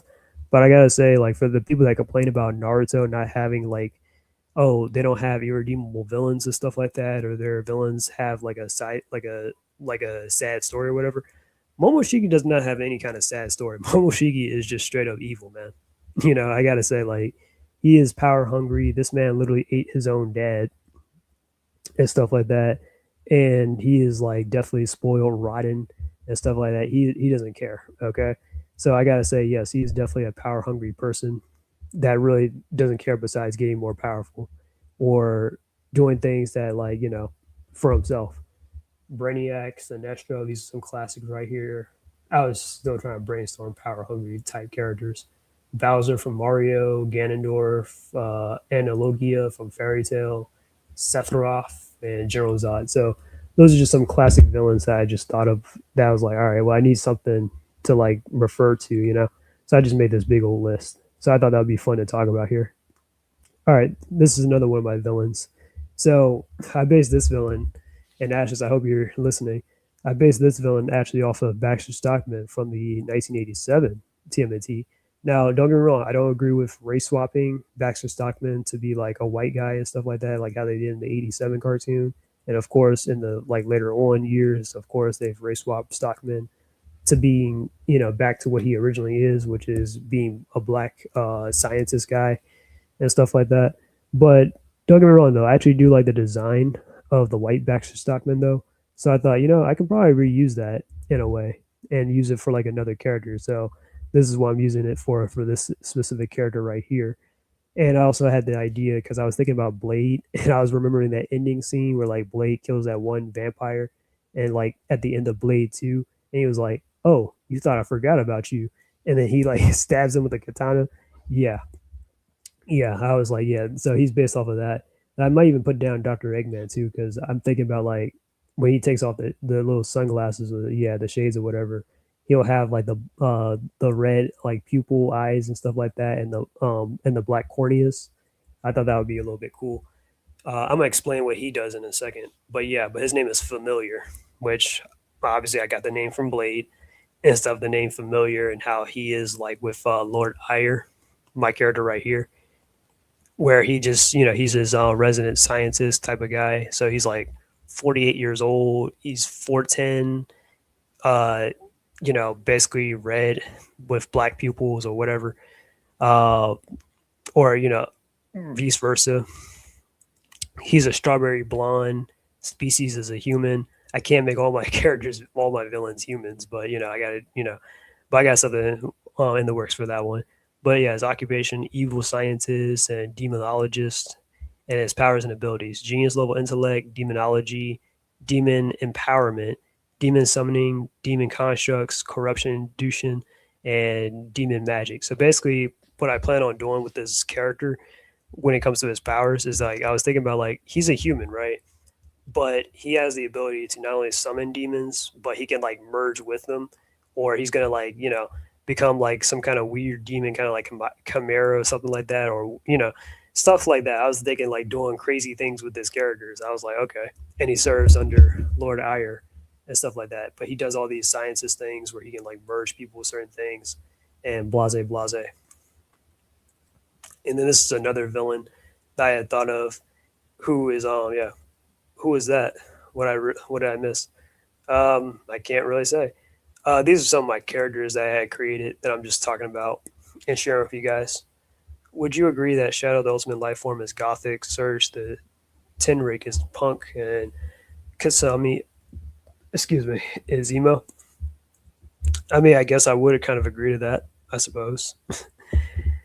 I mean, yeah, that's pretty much sort of their caricatures and stuff. I wouldn't say Shadow's a complete caricature, but yeah, definitely Surge and Kit Tsunami. But this is my character. I have not came up with a name for him yet, but he's actually based off a Hun. I needed like a big, burly kind of enforcer kind of character for Ire, and somebody that could probably run like a separate division because my character Lord Ire here runs a like he runs this like organization, like this different kind of faction and stuff. So you have like, since I based them off of Bison and Darkseid, they run armies and big organizations and stuff like that, right? That are like either terrorists or tyrannical forces and all that. And this guy is a part of that, but he's kind of like a sort of like a lieutenant to that though, but he kind of runs a different organization. So think of like how Hun, just like how Shredder runs the runs the Foot Ninjas, Hun runs the Purple Dragons, right? So and Hun is like Shredder's student and his like right hand man when it comes to certain things. So that's what this guy's going to be, is like he's kind of like, oh, okay, a right hand man to like Lord Ire to a degree, or he runs his like a different faction that is like a subdivision of that faction that they that they have and stuff like that. So yeah, so I based his design and inspiration off of like Hun, the mutant leader from Batman. So if you guys remember like the Dark Knight Returns, that comic book and stuff, I actually did like the mutant leader and stuff. I thought he was actually pretty interesting, and actually it would be pretty cool if they made him like an actual villain that Batman does fight in his own stories, that's like reoccurring and stuff. Because yeah, I was like, man, he's actually pretty cool. Or they should have like made him into an actual villain inside Batman stories. That would be pretty nice. I mean, they do reference the mutants here and there, but like I'm like, no, actually put the mutant leader in there. And I actually realized that the Dark Knight Rises had referenced the mutant leader, because Bane is kind of like an amalgamation of not only Bane but the mutant leader as well, with how Batman was, how Batman went up against him and kind of lost and stuff like that. So yeah. So anyways, so I thought that would be pretty interesting. And then Mr. Hart from Fist of the North Star, that's where I got his abilities from. Where Mr. Hart, like if you guys don't know, like Fist of the North Star, Mr. Hart is like this big fat dude and stuff like that that works under King, who used to be a friend of Ken Shihiro, the main character. So Mr. Hart here, he's like this big fat dude, and he has like this ability where if you like attack him and stuff, he can kind of absorb the hits. So this is my character's power, is like he has like shock absorption. So whatever impact that you deal on his body and stuff, he can just absorb it and stuff like that, or absorb the impact, or like kind of like what is it? Not nullify, but you know, think of like Nomu from like My Hero Academia, where he can kind of like absorb the absorption, like he has like shock absorption and stuff. So yeah, that kind of thing. And then Bruno Mannheim as well. Yeah, Bruno Mannheim. That's probably where I got the idea from, because I was thinking like, Darkseid and stuff, because Darkseid has like, his own forces with Apocalypse, and Bruno Mannheim, he works under Apocalypse because of Intergang, because he is in charge of Intergang. So Intergang is like a sort of a subdivision of like Darkseid, where they are a gang of humans, but they have like technology and stuff like that from Apocalypse, where they can go up against Superman. So I thought, okay, yeah. So that's where I got the idea for this guy, though. I ain't gonna lie though, he kind of looks like the dude from the 2003 TMNT cartoon where Raph had fought him and stuff, where he was like in that episode where Raph went blind and he had to save that kid Tyler. Yeah, he looks like this dude a little bit, like low key. I mean, I kind of realized that after I drew him and stuff. I was like, he kind of looks smack like him a little bit, and a little bit like Raccoon as well. Which I mean, I kind of gave him a little flat top like Raccoon. I mean, like Raccoon and stuff like that. But yeah, I might change up the design a little bit. I just kind of gave him this generic wrestler looking design, but I'll have to think of something later. And of course, a name. And there's some, again, I showed you guys this last time, but some of my characters. Oh yeah, this is recent as well. My character Serena and whatnot. So I'm working on a cover for this. I could probably still work on it tonight actually. Yes, the main character is Kenshihiro. Yep. Would you ever imagine Knuckles to be Kenshihiro? I mean, I never really thought of it. I mean, Kenshihiro is usually like more of pressure points and precision and stuff, whereas Knuckles is more brute force than Kenshihiro is. But yeah. All right. So let me show you what else I got going on.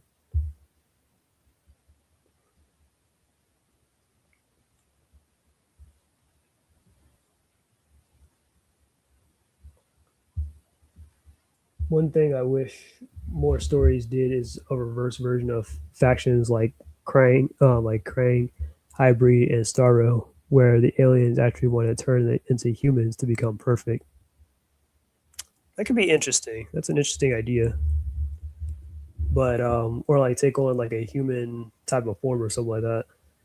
Well, I guess Crane can definitely use that now in the IUW comics if he was going to come back in some kind of capacity. But mm, keep forgetting to share the screen. But let me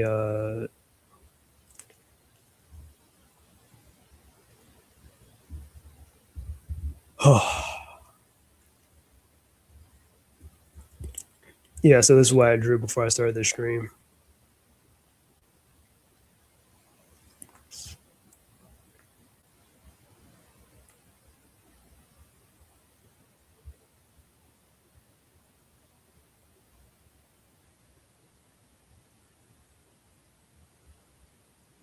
Yeah, I had to grab the colors for what's his face.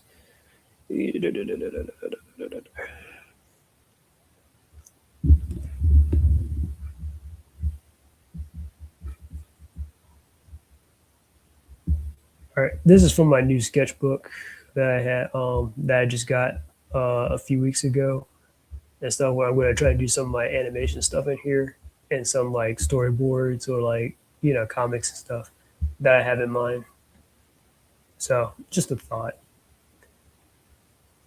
So let me pull up the cover, or not the cover, but I guess the render of to kind of give you guys a general idea of what I was going to go for. So I told you guys before that my character Serena here is a psychic, right?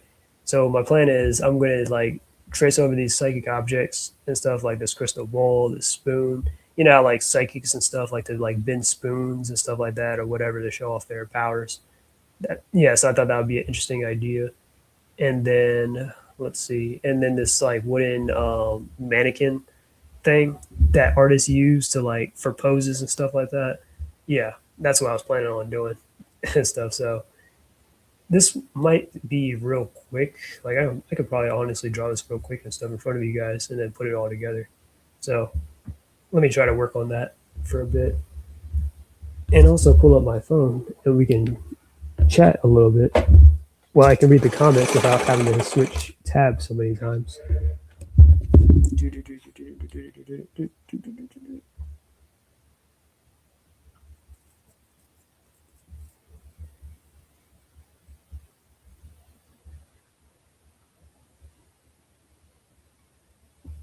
But I guess we can talk about X-Men 97 though.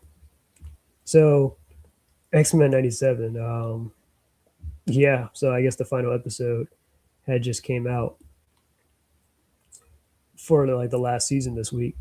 And I'm not gonna lie to you, it was a little bit underwhelming. I mean, the fight between the X Men and the X Force and the X Factor was pretty cool in itself, but it just felt like wow, they needed like one more episode to kind of like really like wrap things up, because it just felt like okay, well, Gambit has ascended and became like the vessel of apocalypse, right? And then not only that, but like Rogue has become a celestial, which I would have preferred Rogue just absorbing everybody's powers and then going up against Apocalypse. Just my personal opinion on that one.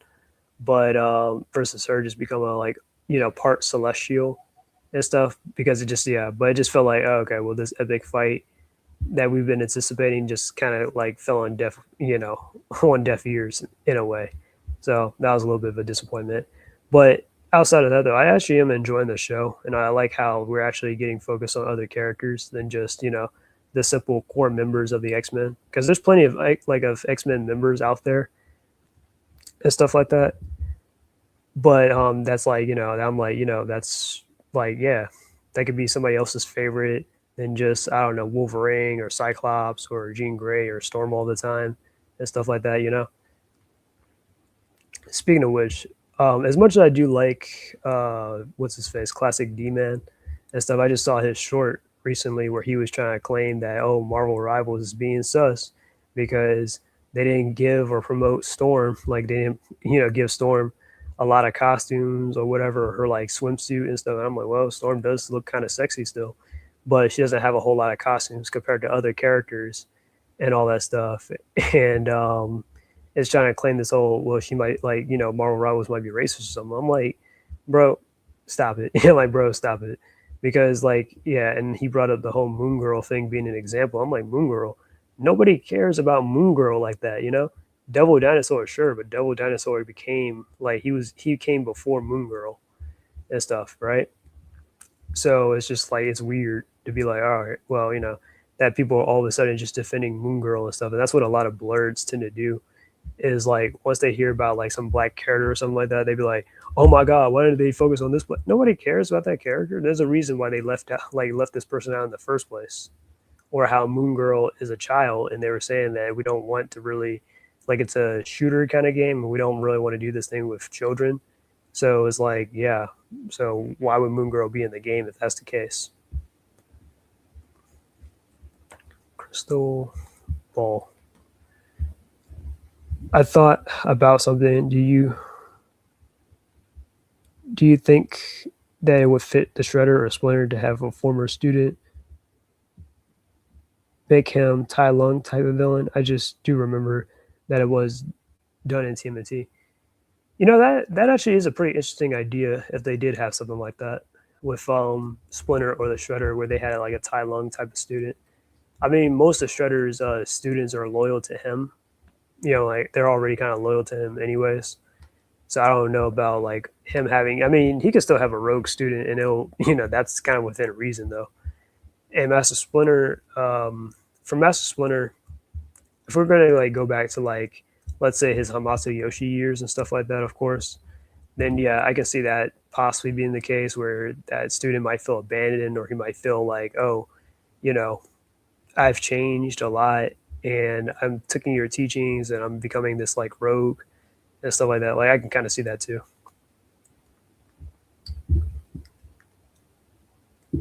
But anyways, what was I with X Men '97 though? So with X Men '97, I'm just like, yeah, I'm enjoying it for what it is and stuff like that. It's pretty entertaining to watch. Which again, I kind of wanted to hate the show and stuff. I was like, how dare they? They're gonna ruin uh, X Men '97. But I'm like, no, it's actually genuinely kind of good. Could it be better? Yeah, but it's not half bad though. To be honest with you. Now, personally myself, I was like, well, instead of returning back to X Men the animated series, it probably would have made a lot more sense to kind of do a like, how do I put this? It would have made a lot more sense if they had done like a continuation of the other X Men stuff, whether it be like Wolverine and the X Men and X Men Evolution, where they had a lot more story to tell. But I kind of had an idea like this week about I was like what if they did a full on crossover with like X Men Evolution, Wolverine and the X Men, and X Men the animated series. I think that would be pretty cool, and that you can have this whole multiverse kind of thing where like they all are like united against like one villain, and we get to see like what those characters have been up to ever since we like last left off with them, because they definitely had plans and ideas of what they wanted to do, but we just never gotten it or anything, unfortunately.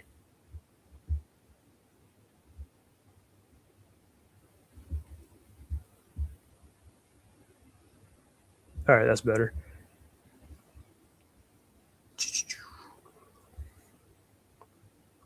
So I was like, man, that would be pretty cool if like yeah they did a full on crossover. I mean, to be honest with you, that reminds me of my other idea about like, man, I always thought that the 2003 and the 2012 cartoon would at least cross over someday. I mean, and technically we kind of have gotten it a little bit in the comics, but I'm like, nah, forget that. We need like a straight up like a special or something about the 2012 and the 2003 uh, shows crossing over. Or at least do them and the 87 Turtles, all of them like getting together and crossing over and all that. I think that would be pretty epic and stuff, since those are like the best, like that's the core of TMNT shows.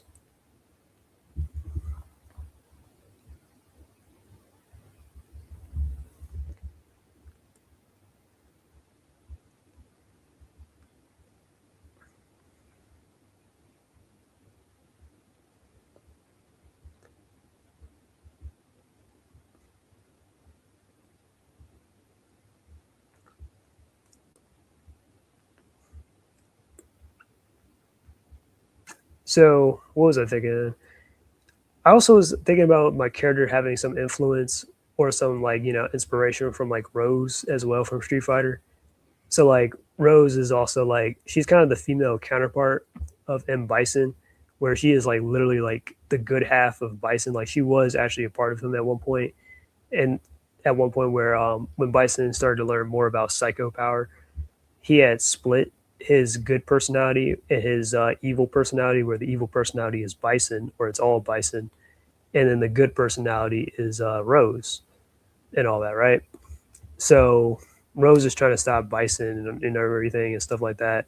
So that's a pretty interesting thing. So my character Serena is a little bit not like that in particular, but just I was thinking about like a little bit of the symbolism as well. Crystal ball.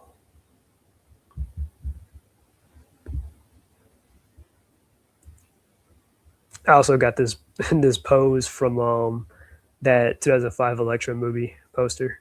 I thought it was a pretty cool pose, and I want my character Serena to use size as well because size is a more precise like kind of thing to like precise weapon used for like stabbing and projectiles and stuff. And like my character Serena will probably be more of a precise type of character anyway, so it only makes sense for that to be like her weapon.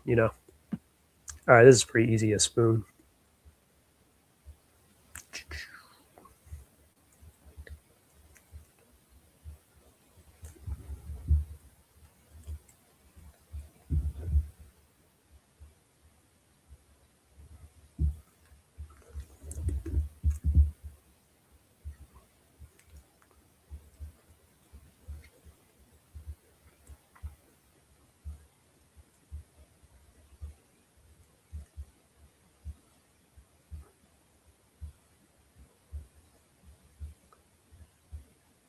It would be nice to have some music on though. I ain't gonna lie to you.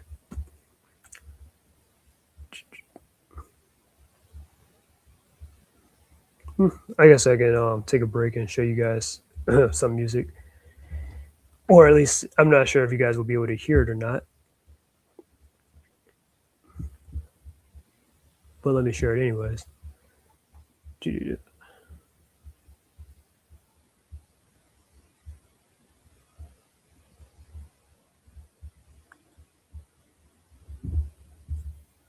All right, go into my tab.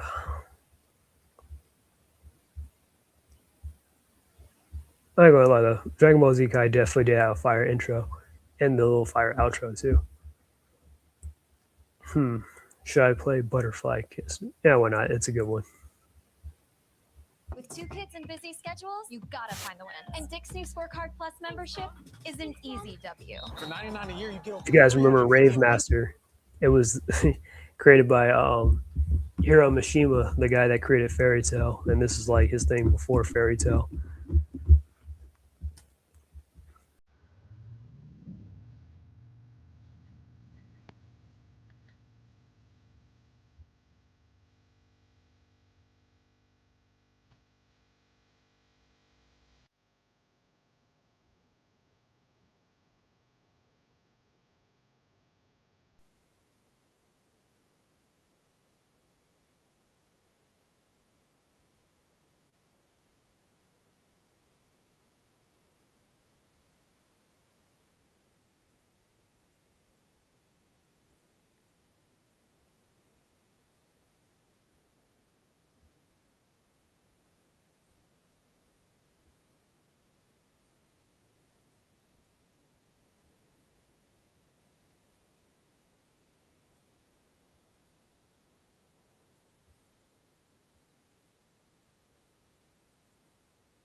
All right, there we go.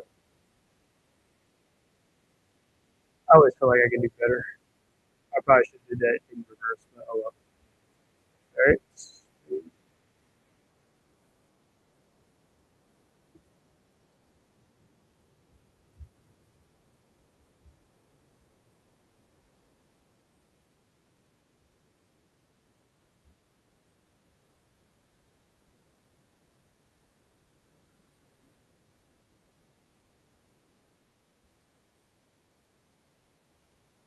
Next up, the wooden mannequin.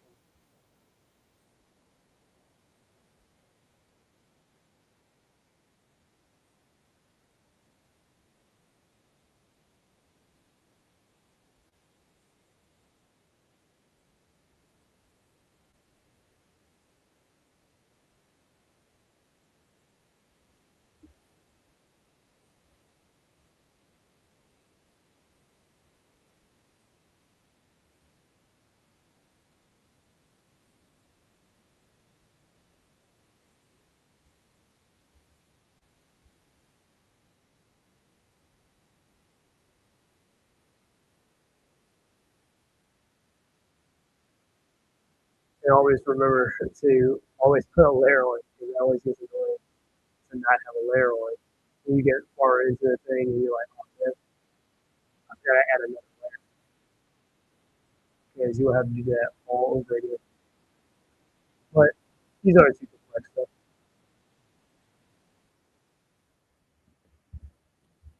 Yeah, the song you send it, but I'm pretty sure you guys can't hear it though, unless my microphone was somehow picking it up. But you know, yep, my butterfly kiss. That is such a fire intro from Rave Master.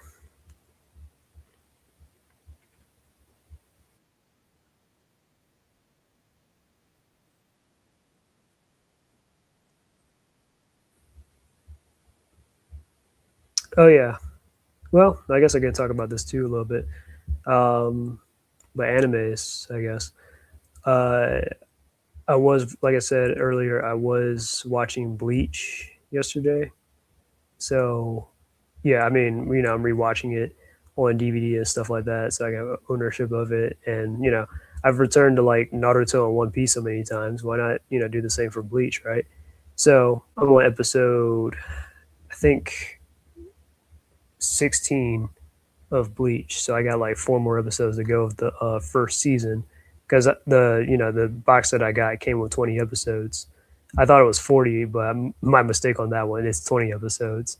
So yeah, it was pretty nice, watching Ichigo get his foot in the door of being the substitute Soul Reaper and stuff like that. So now I'm on this part where Renji and Byakuya show up to to take Rugia back to the Soul Society and have her go like stand trial for like sharing her powers with Ichigo to kind of save his life and everything, that kind of thing.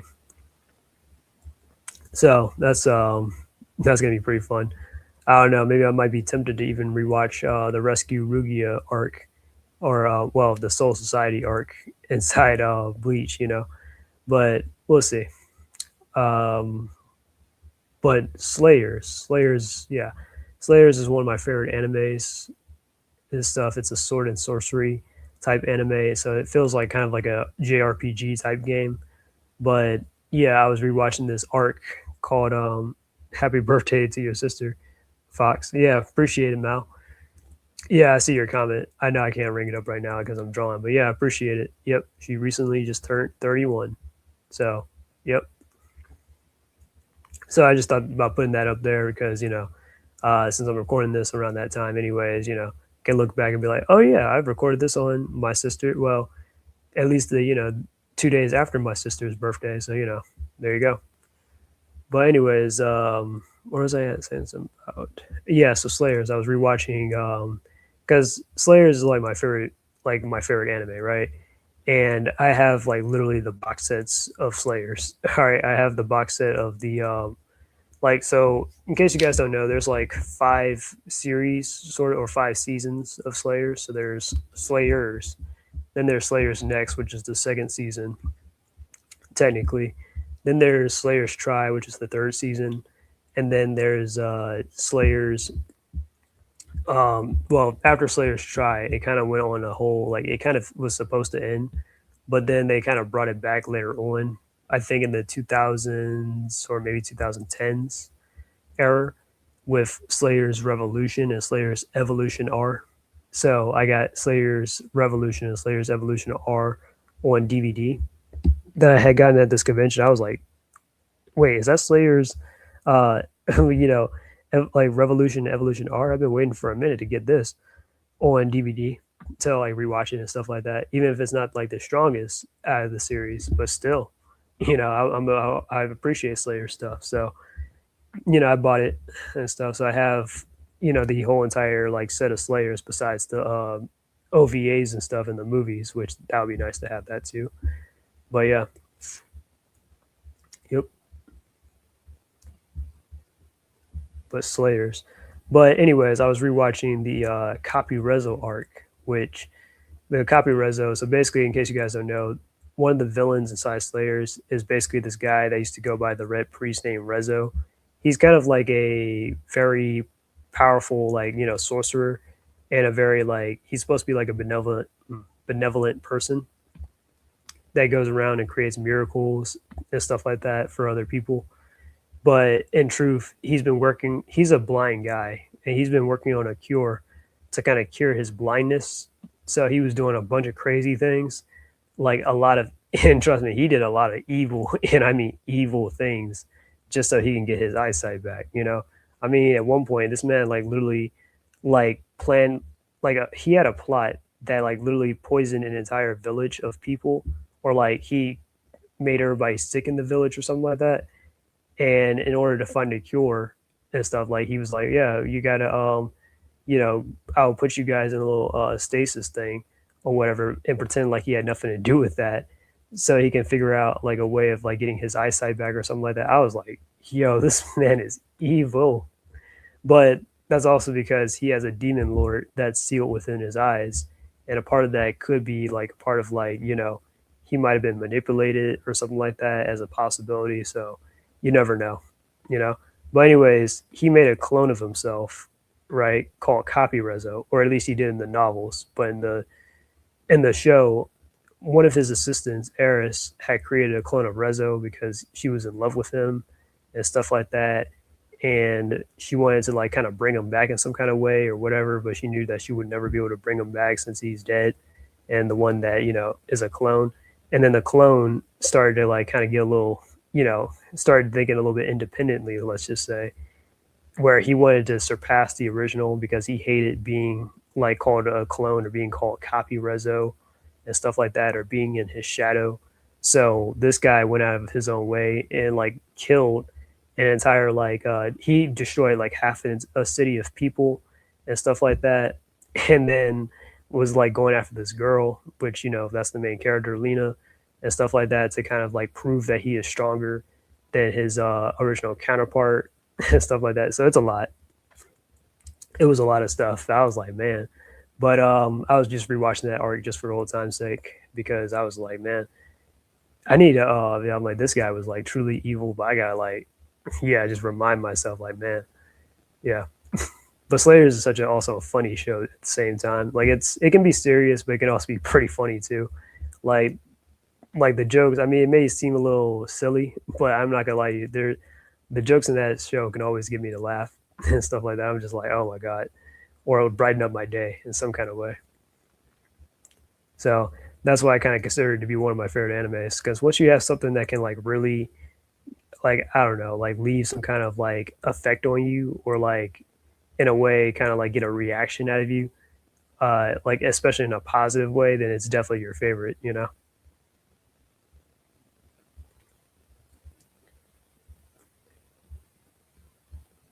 Yeah, the shading probably doesn't even make any kind of logical sense, but it is what it is.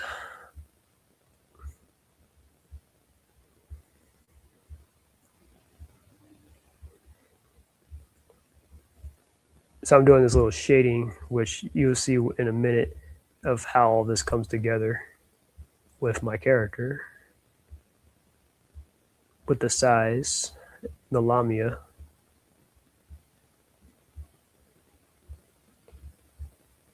because basically I had this idea of like doing this cover, and it's gonna be like kind of like a comic book cover or something like that, where she's like using her powers to like manipulate like a bunch of objects and stuff like that. So I was thinking like, okay, what would a psychic have, or what would be something that a psychic would manipulate? So of course, like you have those things where those psychics would perform those tricks, and like you got the little spoons and all that, but they'll try to like use their powers to like bend spoons or like read fortune telling, like fortune, like yeah, like fortune telling balls or crystal balls or whatever, or I guess this mannequin thing and stuff like that. So just some ideas. All right, now let me save this. But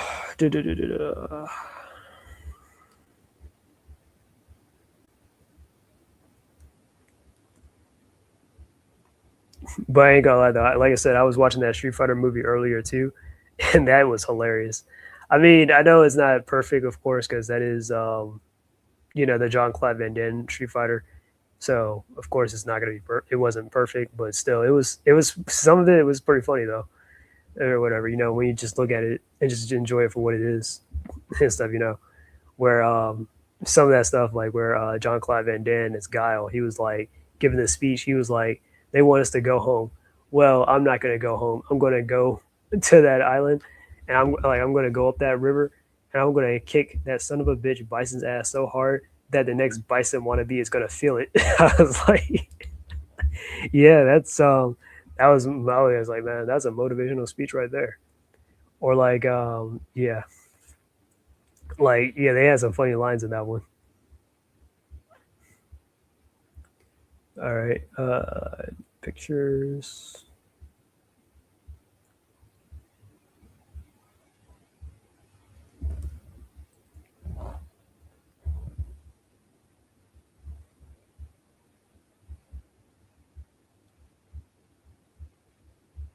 Oh, excuse me. All right. There she is. And now, uh, but the sides are going to look a little, you know, well, that can be rectified.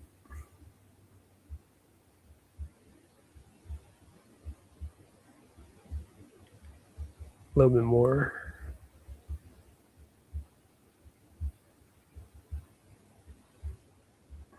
There we go. And now we just add this stuff. So you go to import and you bring the stuff that I had drawn over into the mix. So the crystal ball. It kind of reminds me of Mysterio's head from Spider-Man, like low key. I don't know. I just randomly just thought about that just the minute I looked at that crystal ball. And I messed up on the mannequin. I put JP. I made it as a JPEG. I meant to have it as a PNG. Let me fix that real quick. I'm gonna probably just erase the JPEG one because the JPEG one would have made it look like oh, it's a white background and stuff instead of a render like how I wanted it. 2 hours. Oh, really? It's been 2 hours? Yeah, makes sense. Well, at least it's not 12 yet. That's my main priority and my main concern. Yeah, because I started around like 9:20, so it has been like 2 hours and 4 minutes.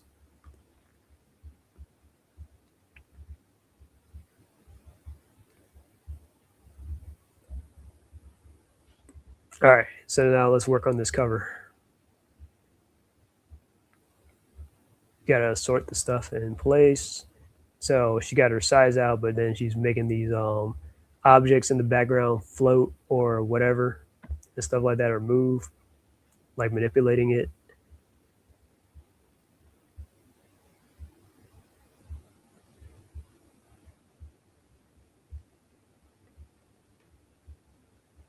It's kind of like a bunch of random stuff, it might seem, but still,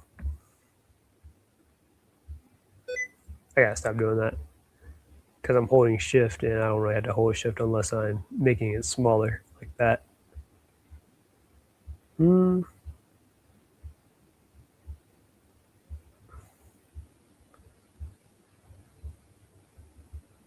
All right, that looks kind of cool. All right.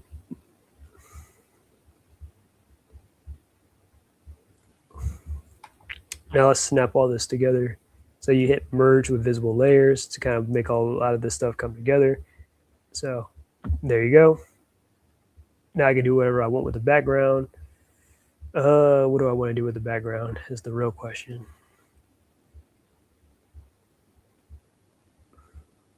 Guess I can make it like pink, purplish, maybe.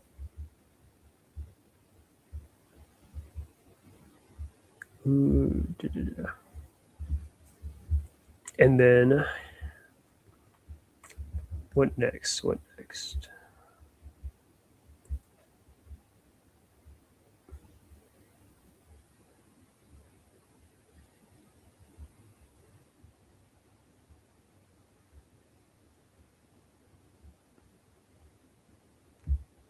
Happy birthday to your sister Fox. Appreciate it, Taylor. Yep. I'm pretty sure she'll definitely appreciate you guys for saying it too. And stuff, yeah. I was thinking about doing something like giving her like some kind of psychic energy. Not my sister, of course, but my character right here, her displaying some kind of psychic energy and stuff like that. And I actually came up with a name of what I wanted to call this too. I was thinking about calling it Hebe Quest, you know? Like I know it sounds a little basic, but yeah, I thought Hebe Quest might sound like a cool name and stuff. So if you guys know a little, if you're Japanese, Hebe means or Hebi means snake in Japanese. And then well, I don't even have to explain what a quest is, but yeah, but you know, obviously because of sword and sorcery and it's an adventure kind of thing. So there you have it. Oh yeah, and I was thinking about giving it some kind of whatchamacallit, some kind of aura around it too.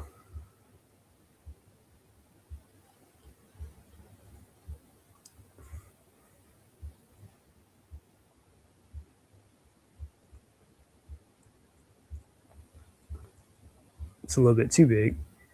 Pause.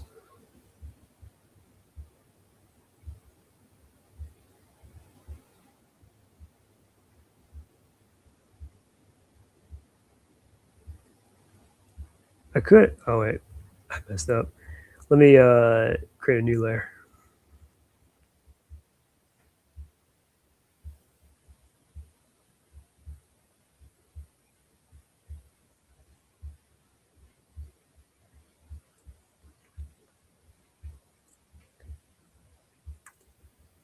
That's how you made it. That's how I made a Mon Rapi, a little bit of a Force Ghost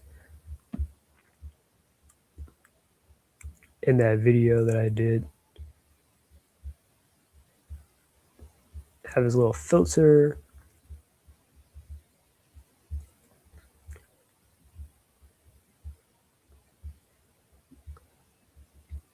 I also had this idea, but it was a little bit too late anyways. I was like, you know what, I'm probably doing too much. But I was thinking about like, what if I had her eyes glowing as well as like the energy and stuff to show that obviously she's the one that's generating it. But I was like, you know what, nah, I'm just going to have her eyes closed because I'm just doing too much at that point. Maybe for another time, you know. And there'll be plenty of other times too.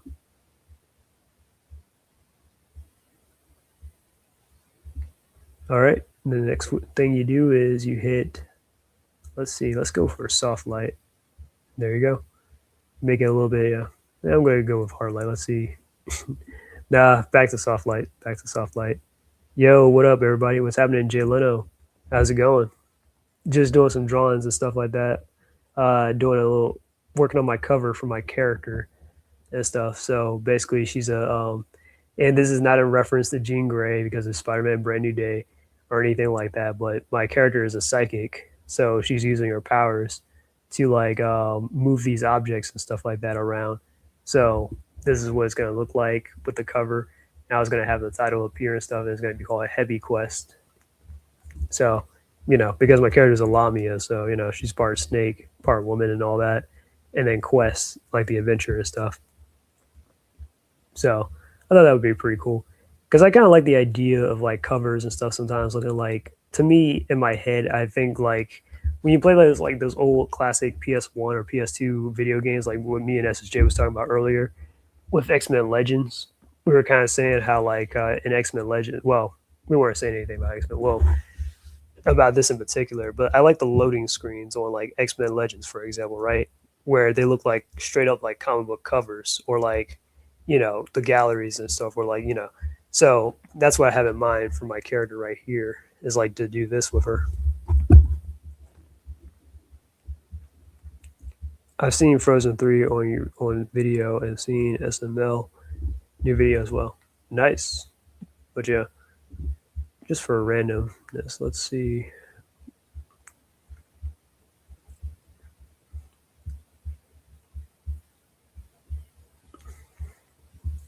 Nah. All right, well, I think this is perfect enough. What up, Queen? The size might attract the legendary Raphael. Yeah, I can get some inspiration from Raph too on like some fight stuff. When I'm like doing fight scenes and stuff like that, I could have her like do something that Raph might have done in the comics and stuff. And I got TMNT comics, so I can definitely pull that off. But yeah,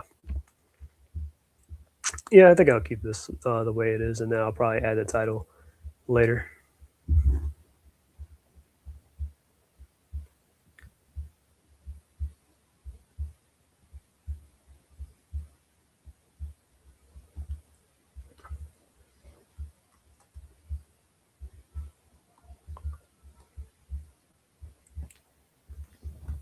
I'll probably put like 0.5 or something like that later.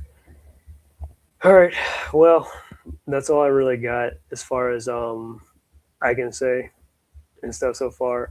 I've talked about pretty much my animations, my future projects. Oh, okay, I see Kingdom Hearts 4, and that's the Coco thing that was being talked about earlier. Well, I guess I'll check that out in a second. I'm not a huge diehard Kingdom Hearts fan. I've only played and beat one Kingdom Hearts game so far. Which I mean, that's not to say I hate Kingdom Hearts or anything. It's just like it's a lot to kind of go through with Kingdom Hearts. So I'm like, oh man, but still, I'm not saying it's a bad game though. But it's probably it is fun. But your friendly oh god, they really are doing season 2 for Friendly Neighborhood Spider-Man. I guess this might be the trailer for it. Well, I guess I could play this real quick for you guys before I go.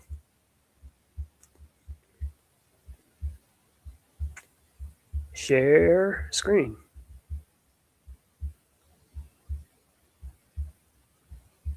I'm partnering with Chase Freedom All right, Unlimited this to is make my your first days a official little bit reaction. better. And along the way, I'm getting 1.5% cash back.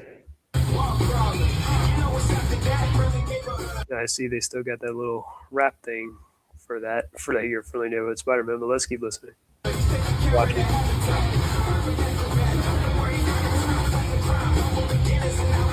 Hang on. And remember, this is supposed to be the black female lizard that they had inside your Friendly Neighborhood Spider-Man, which, funny enough, I kind of noticed or remembered that, like, you remember how they had Tombstone in the show, like in the show and stuff, and he's supposed to be like a teenager, to like sort of like Tom Holland's, alternate reality version of Spider-Man, but they had Tombstone as a grown man inside Spider-Man Brand New Day. So just wanted to point that out.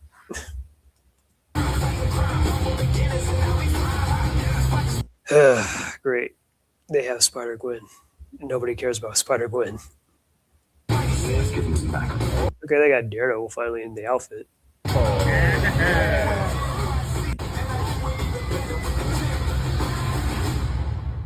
Awesome! No. I'm like, no. And again, why they got Spider-Gwen and they can't use Black Cat? They can't use my girl Black Cat. They can't use Felicia Hardy. I don't know. I really don't know. Thoughts on the new Miles Morales trailer when you get the chance? Miles Morales trailer.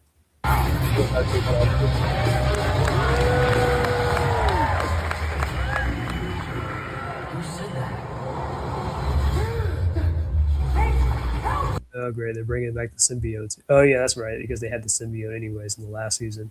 Because it was from like an alternate reality or something.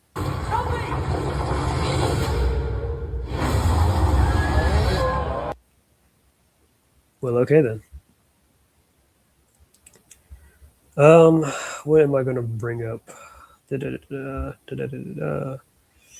Oh, yeah. Miles Morales trailer.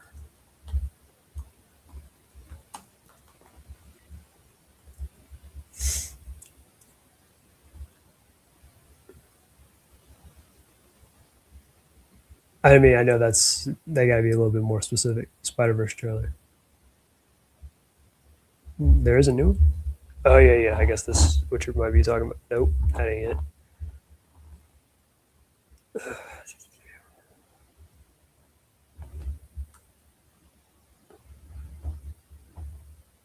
Cross the Spider Verse Part 2.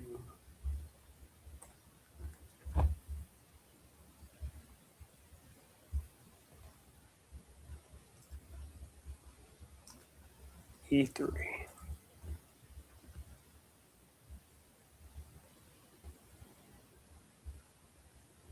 Well, I'll probably let you know in the Discord if I come across it. But anyways, but yeah, that's all I got there. I probably will watch, of course, your friendly neighborhood Spider-Man just because shits and giggles and stuff like that because I like making fun of that show. And I'm just like, oh my god, like what are these guys even doing with this stuff, man? But but yeah, and honestly, if I really wanted something to really make fun of, I should really watch that Marvel's Spider-Man thing that they had a few years ago before your friendly neighborhood Spider-Man. That would be pretty interesting.